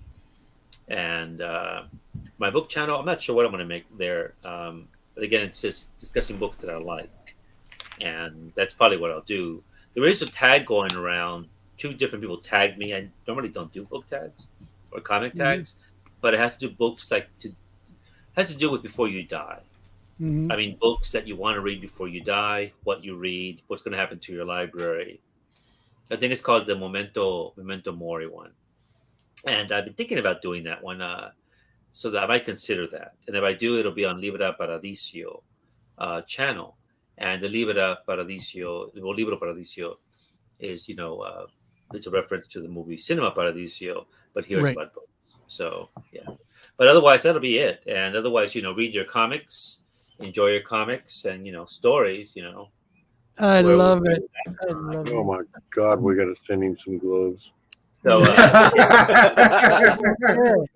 you don't care. Anyway. That's my man.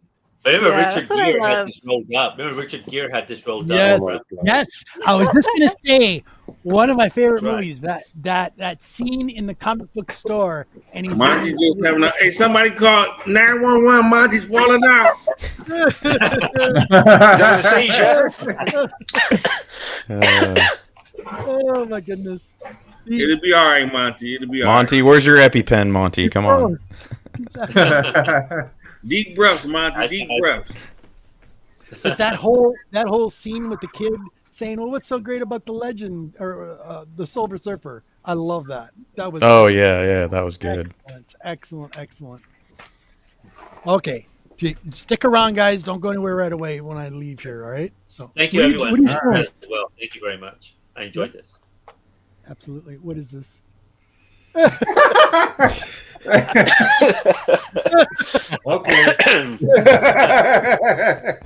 Do you want to do that? Peace offering.